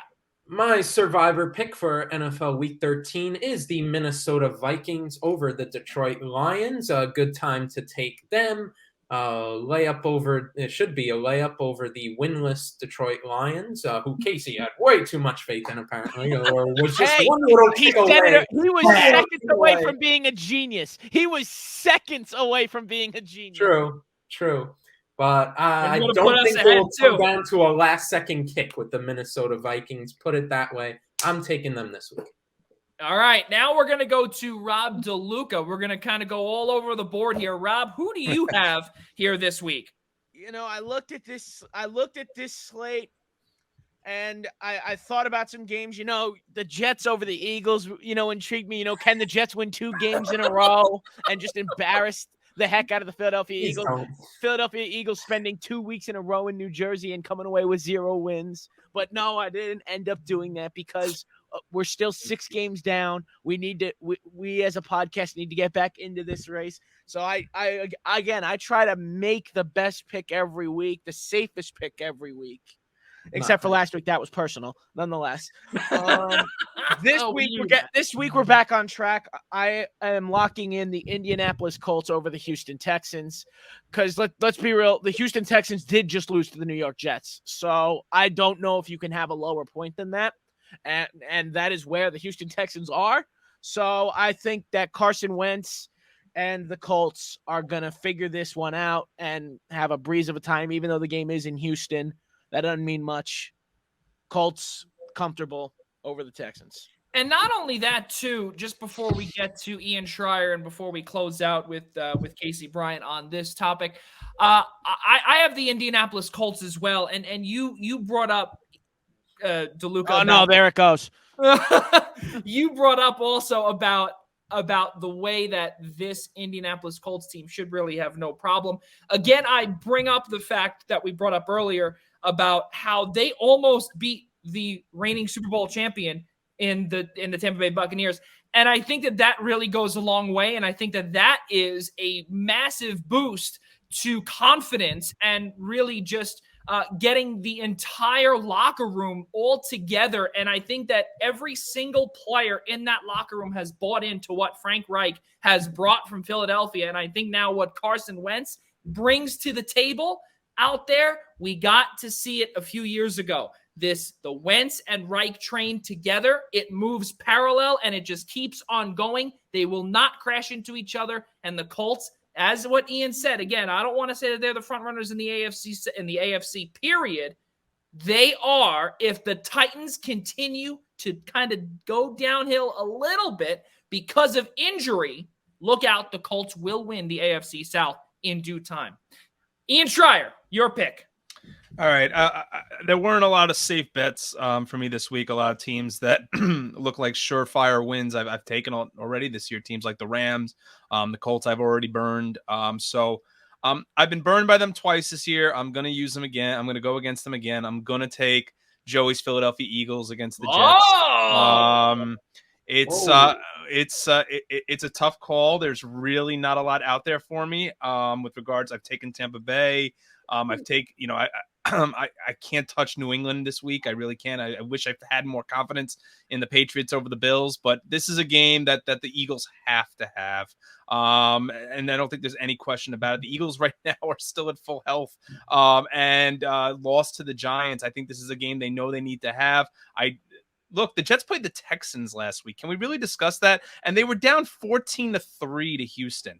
So I'm not putting a whole lot of stake in the fact that Zach Wilson has somehow found his game and all of a sudden the Jets are this unstoppable moving object for some reason. So, yeah, I'm going to take the Eagles this week. 3rd time's the charm going against the Jets. I've lost to them with Tennessee. I've lost to them with Cincinnati. I'm going to take Jalen Hurts, who I advocated for before, and Eagles over the Jets. Damn it. 3rd time's the charm.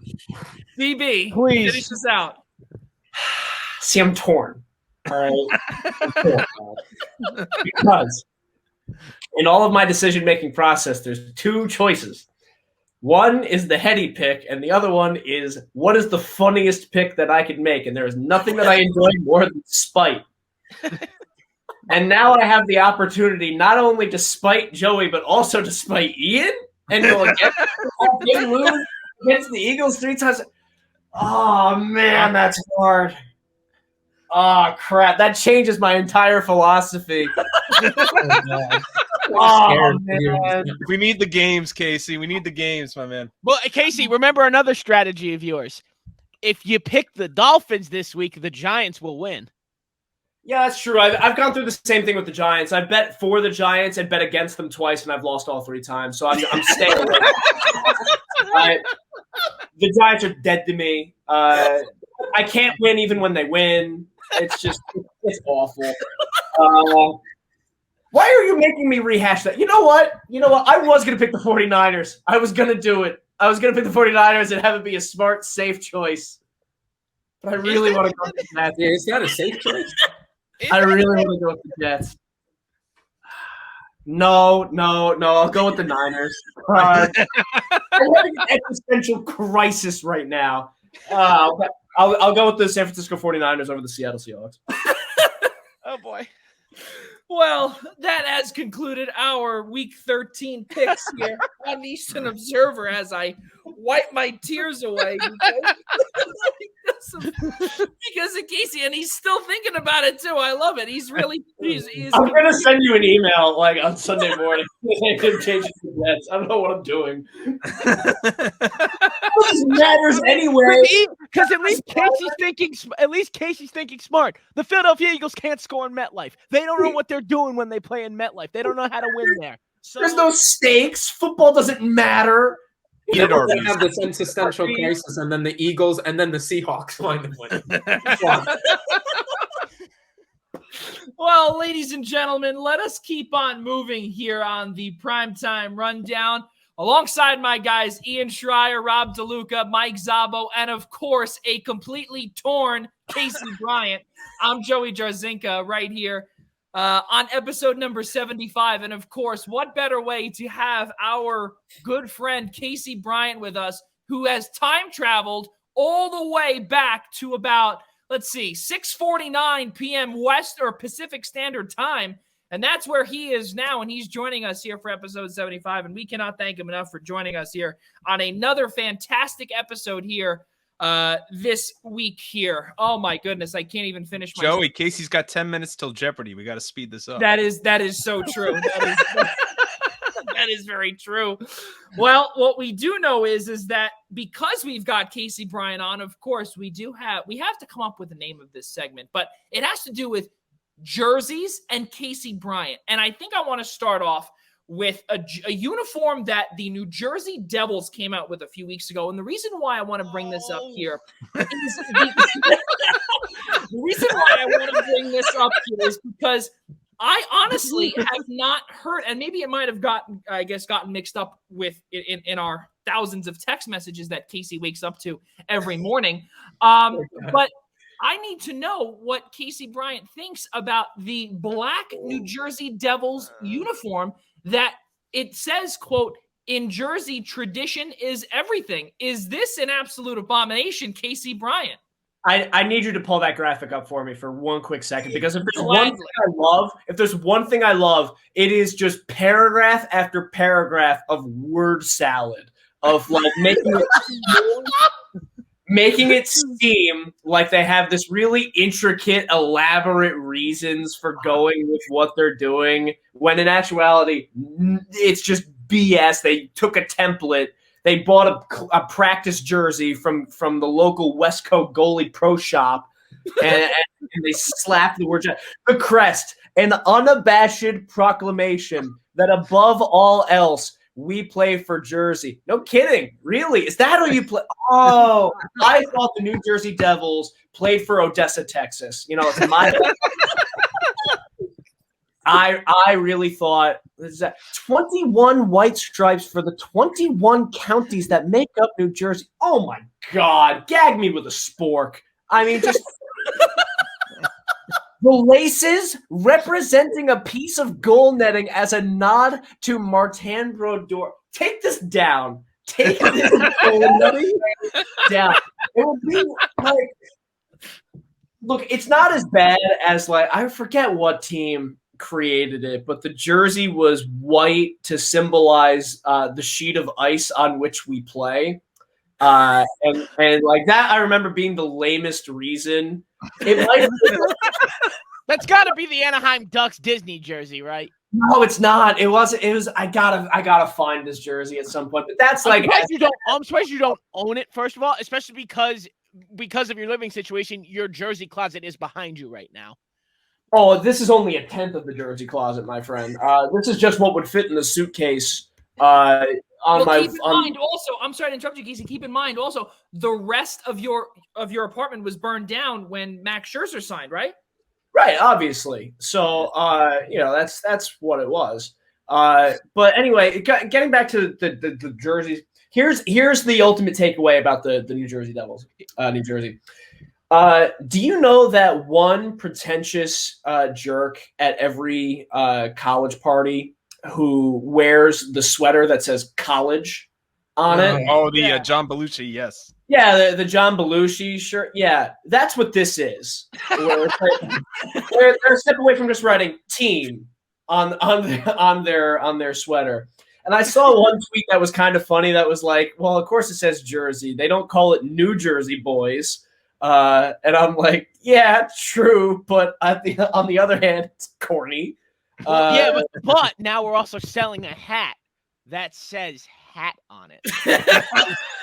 With the same black base, the script is the same. But is it free, Rob? Is it free? It's not a free hat. No, we get free hat here. We don't get the free hat. But and there's also the running joke, because it says Jersey on it. The Devils' pants should say pants. That's not to like match the jersey. That's just so that Nick dumb as rocks can actually remember what leg to put his pants in. I'll put it this way: as a Rangers fan, Casey Miles would need that. Devils, but man, I don't wish this stuff on my worst enemy. This is such a. Here's the thing, and I'm pulling it back up. Here's the thing: all of this was completely unnecessary to explain. You could have literally just said, "You know what? The fans wanted a black jersey. We gave them a black jersey. This is what we made because we felt like it." And that would have been better than explaining all of this. They refer to Martin Brodeur as the GOAT twice in one graphic, which, I mean, as gag-inducing as that is, that's just redundant. Bad copywriting. Like, truth told, I mean, that's just not a good graphic. Below that, they're like, they like get out in front of people saying like, "Hey, you just ripped off the Chicago Blackhawks Winter Classic jersey," and they're like, "No. It's actually this team from Newark from 1920s when the forward pass wasn't legal, and you were actually playing with your hot dog vendor and your tax exactly what this was, and here."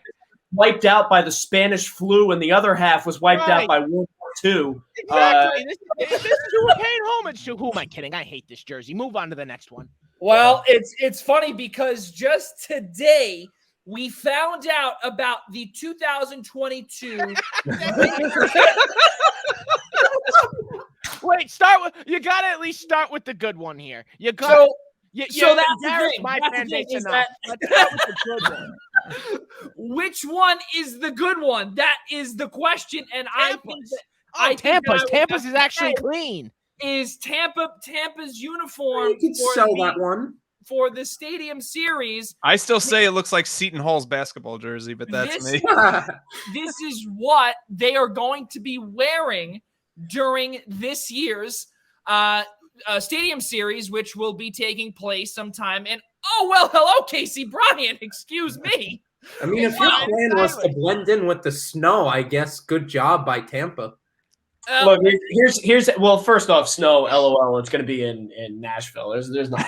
There's no snow in Tennessee. So here's what I will say about the Tampa Bay Lightning one. This is actually I like it mostly because of the silver trimming on the lettering. I actually think it's pretty cool. It's a nice little detail. The zigzag at the bottom looks more like the old Cleveland Cavaliers design to me. Oh, yeah. That's true. Where it was the black and light blue, and then they changed it to blue and orange for their City Edition jersey a couple of years ago and kind of brought that back. So I actually don't mind this as much. My big problem with it is actually when you complete the uniform, they're wearing white gloves. And white gloves in hockey just drive me insane. I hate them.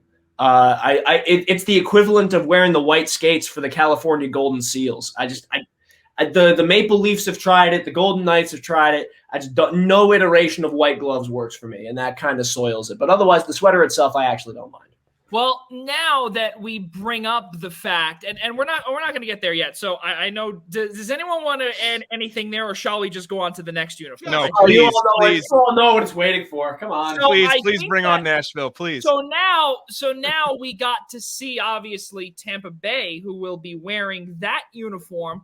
But now Casey Bryant will be showing us who, or what, rather, the Nashville Predators will be wearing on their Stadium Series, on their Stadium Series day. And it looks as if that Smashville CB does not even fit within the yellow area. That What? bothers me so Buddy, much. it doesn't fit in the yellow area. It doesn't fit on the chest. I don't care if it's Terry Crews with the largest pectorals in the world. How does your font not fit width-wise? Pull that back up. Pull that back up. Why is the S cut off? Why is the S on the second S? Oh, I didn't even see that. I didn't even see that. The first S is cut off. The second S is so narrow, and then the I underneath takes up half of the M. Like, what is with the? Are you familiar with the stand-up of John Mulaney at all? Because John Mulaney has one bit in particular. You can pull it down. Get this crap off the screen.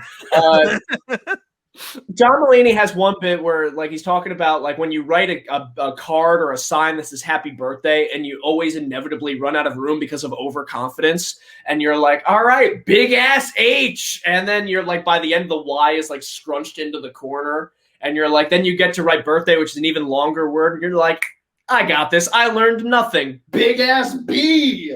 And that's what this font and type choice is. It's nonsense about.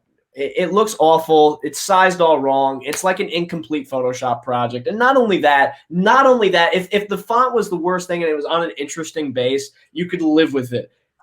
All it is just one big stripe. It's a very, very underwhelming overall design. And actually, it looks a little like, if you look at the back, right, the way that the back of the uniform looks like, it looks like a little bit, just at a quick glance, back of a Steelers jersey. Yes, that's right. Looks a little similar to that. But does anyone have anything to add, Rob DeLuca? Is it as bad as jersey or hat? No, it's worse. Dance. I was so happy when Nashville came out with this, because now the attention is off of us on who has the worst who came out with the worst third jersey just now. Not the Devils. So thank you, Nashville. Thank you very much. May we have another. I mean, if the font was actually done properly and like it fit in there, they did the font properly and whatnot, it would be passable. But like they just did not like want to do enough effort onto the font. So like I would have considered it like a passable jersey if they would have properly did the font and whatnot and like measured everything properly. But it's just terrible. That's just a terrible like thing to do. I don't understand. Like, I'm always begging. Pull it back up. Pull it back up. I am always begging, pleading the NHL to be like the NBA and like just throw crap to the wall and see what sticks. Because the NBA, that's what the NBA does. They'll take old designs, they'll completely rework them with different colors, different layouts, and then they'll come up with new designs that are just completely wacky, like what the Miami Heat have been doing the last couple of years. And you're like, you know what? At least I respect the effort. Like whether they look great, like their pink versions, or look weird, like their hybrid cotton candy version. Like you understand, like where it looks like Trix yogurt. Like you're like, okay, that's a decent effort. This is not a good effort. It is different and it is throwing crap to the wall, but it's not a good effort because ultimately what you wind up with are not matching colors for your numbers, which is another thing that drives me crazy. They're blue on the sleeves, white on the back. That's insane to me. You have terrible striping. You have nothing else going on the base or the shoulders or the collar. It's all very monochromatic. Take this down. Casey, you didn't even talk about the center logo within the font. Well, but the other thing is that like pull it down. Pull it down. The other thing is that, like, the NWHL, the National Women's Hockey League, now the Premier Hockey Federation, had their All-Star game in Nashville like 3 years ago, and they came up with these elaborate, colorful purple and yellow and white jerseys because they were emblematic of the city, of the scenery, of the state flag. They took all these different factors into account. They had like a watermark on their jersey. It was really different and creative, and you can like it or dislike it, but it was really creative. This incorporates none of that. It's so soulless and callous and so clearly designed in a laboratory by a bunch of PR nerds who like see all of the glorious fan art that's made on Twitter, and they say, that's cute, crumple it into a ball, throw it into the trash can, and use it for target practice when you relieve yourself. Oh, God. Wow. All right.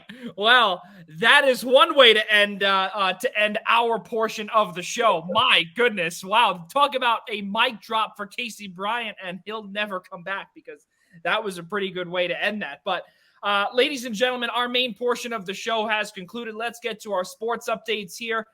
We obviously got to see the Montreal Canadiens. They overhauled their front office. They fired general manager Mark Bergevin and hired former general manager for the New York Rangers, Jeff Gorton, as the executive vice president of hockey operations. He still needs a general manager, as per the owner of Geoff Olsen, who claims that it is a two-person team to run the Montreal Canadiens because of the location where they're in, and really the market where the hockey team plays. Also, legendary first black golfer to play in the Masters, Lee Elder, passes away at 87 years young just a couple of days ago. May he rest in peace. Of course, the Pittsburgh Penguins, they sold the team to Fenway Sports Group.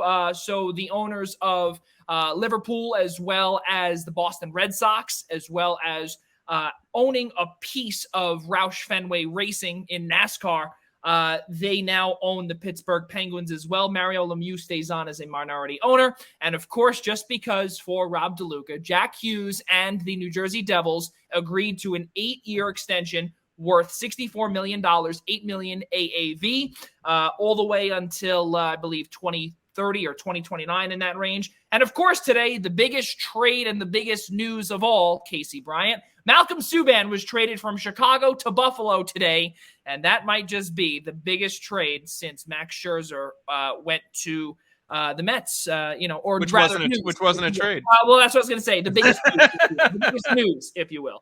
You can put a bow on the Buffalo Sabres, because that rebuild is complete.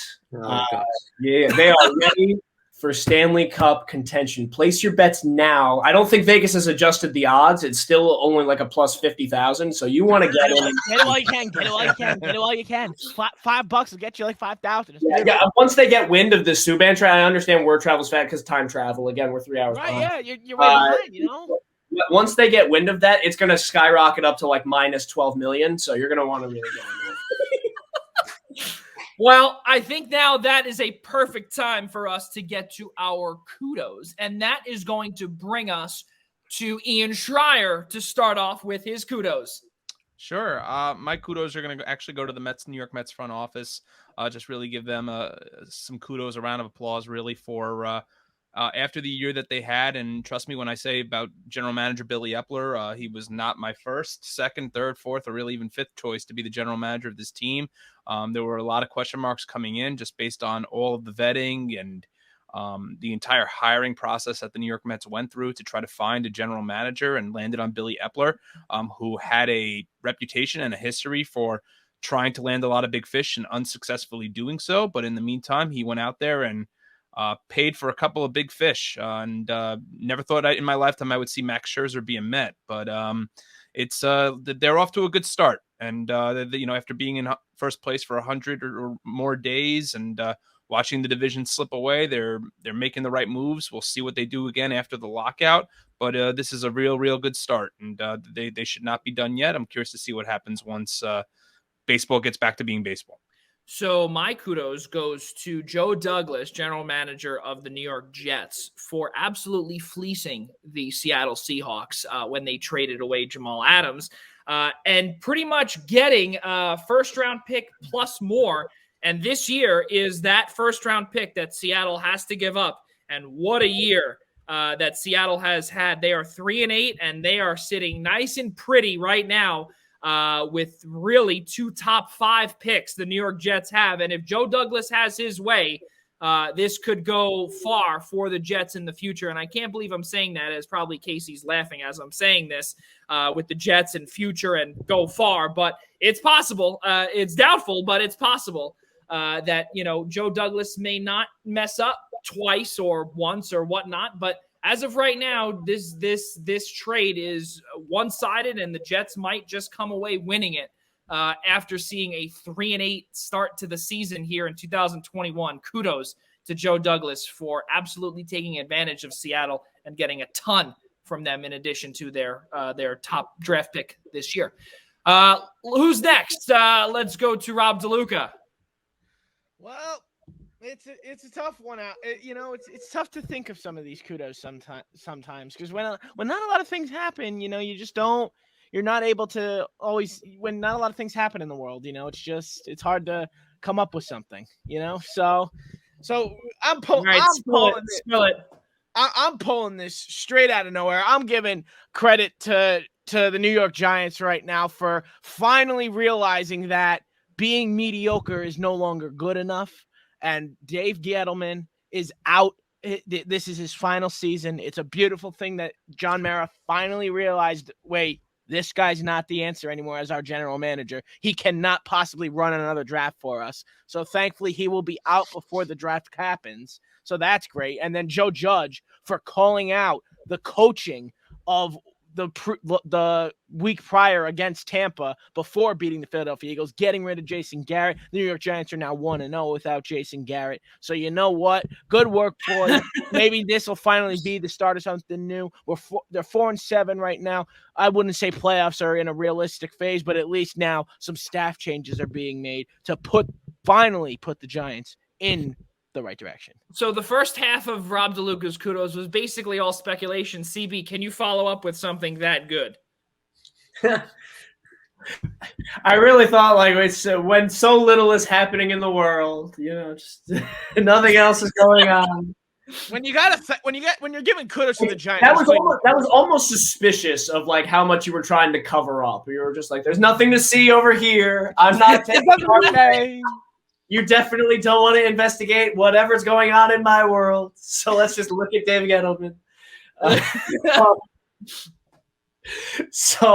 My kudos this week would have to go to Kaapo Kakko because Kakko has really looked like a revamped player over the last couple of weeks. All it took was 1 point for him, 1 goal against the New Jersey Devils midway through the November month for him to really turn his game around because Kakko is very much so a fragile player. Still. And I say that not as a term of cruelty. I say that because he's 20 years old, which is the age of the kids that I'm working with right now in major junior hockey, where a lot of them are still so young, so impressionable, still growing both mentally and physically. So for him to get a shot in the arm of confidence from the coaching staff, from the leadership on this team, he's grown from that and he's gotten points in 6 of his last 7 games. He's on a roll. On the season at this point now, he's got 8 points in 17 games, which is still not the pace that you think the second overall pick should have in his 3rd season in the National Hockey League, but at least now it's a jumping off point. And I think that Kaapo Kakko is starting to develop into the player that the Rangers knew that they were going to draft. Now it's just a matter of what the next month will bring. But all the less, kudos to Kaapo Kakko. And it's funny, I figured that Rob DeLuca would come back and say, "Oh, maybe my kudos should go to Chris Kreider just to spite Ian." But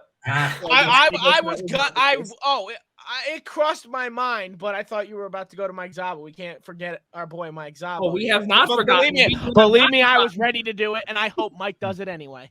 Mike, now you took away all the suspicion of it.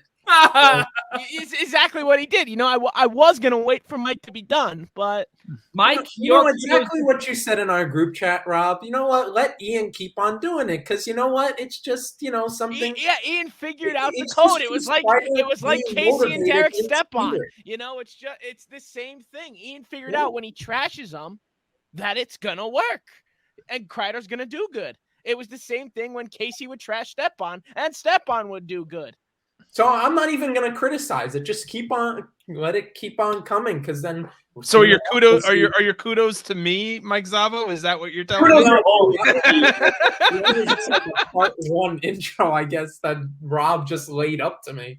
But no, my kudos are actually, this is my rare MLS sort of rant that I'm very in and out of watching the league when managing and watching everything else. But I did have time to watch a really great victory this week of New York City FC over the New England Revolution, and that upset on the road.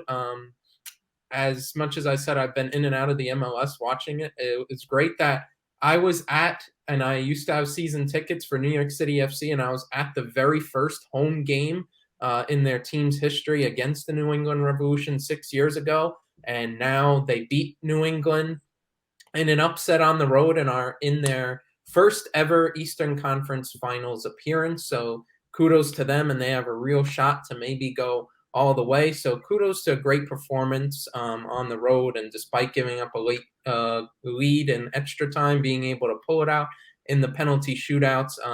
Kudos to them for getting that big win, and now they're going up against the Philadelphia Union in the Eastern Conference Finals. So it should be interesting. Good things to see there. And Joey, I mean, Philadelphia Union, we got connections running there with the McGlynn brothers and Jack McGlynn there. So kudos to New York City FC on that one. Yeah, Jack McGlynn, that should be tons of fun. I know I'll be rooting for the Philadelphia Union, and not because it's the city of Philadelphia, DeLuca. It's just because it never should be because it's the city of Philadelphia ever. and it's because we are anti-NYCFC in this house. That is how that works. And go Western Conference. All right, that sounds good. Okay, well, I can't really top that, so I guess that is where we are going to end off here tonight. So, ladies and gentlemen, of course, please be sure to subscribe to us by searching the Primetime Rundown on the following platforms: Google Play, Apple Podcasts, Spotify, iHeartRadio, and of course, because we did update the graphic finally, search on YouTube, The Eastern Observer, and hit that subscribe button, please. That would be very meaningful to us for sure. And of course, the Essential Wrestling Podcast returns on Tuesday, December 7th, starting at the new time, 5 p.m. Eastern Time, presented by ProWrestlingPick'em.com. Join our guys, Al, Carl, Ryan, Joy, John DeConnie, John Smith, and Gary Mehefe as they take you throughout the entire world of wrestling. And of course, on Saturday morning, the New York Professional Scouts Association and the Eastern Observer continue their partnership with the Scouts Minute. Episode number 81 will feature San Diego Padres regional scout and former Cleveland Indians scout Mike Kanan, who signed Aaron Savali. Saturday, December 4th at 11 a.m. Eastern Time, right here on the Eastern Observer. So very good stuff this week, ladies and gentlemen. And for all of those that are celebrating Hanukkah, we do wish you a very happy and healthy Hanukkah. We hope that everybody also got to enjoy their Thanksgiving as well. And also for the two on the bottom, Casey Bryant and Mike Szabo. And of course, Casey, time traveling, we cannot thank you enough, the Director of Broadcasting and Media Relations for the Everett Silvertips in the Western Hockey League. Casey, thank you so much for coming on, sir. And it's been an absolute pleasure, in addition to cleaning my eyes a few times tonight, because I've had to cry a little bit when you throw jokes around. Oh, if I can make you cry, Joey, it's been a great night. There we go. I love that. That's great. Ladies and gentlemen, one final time for my guys, Ian Schraier, Rob DeLuca, and Mike Szabo, as well as Casey Bryant. Mike, we'll see you tomorrow. Mike, of course, thank you for coming on as well. I'm Joey Jarzynka. For all of us here at the Primetime Rundown, as well as the Eastern Observer and the Blackjack Media Group, we'll see you next time.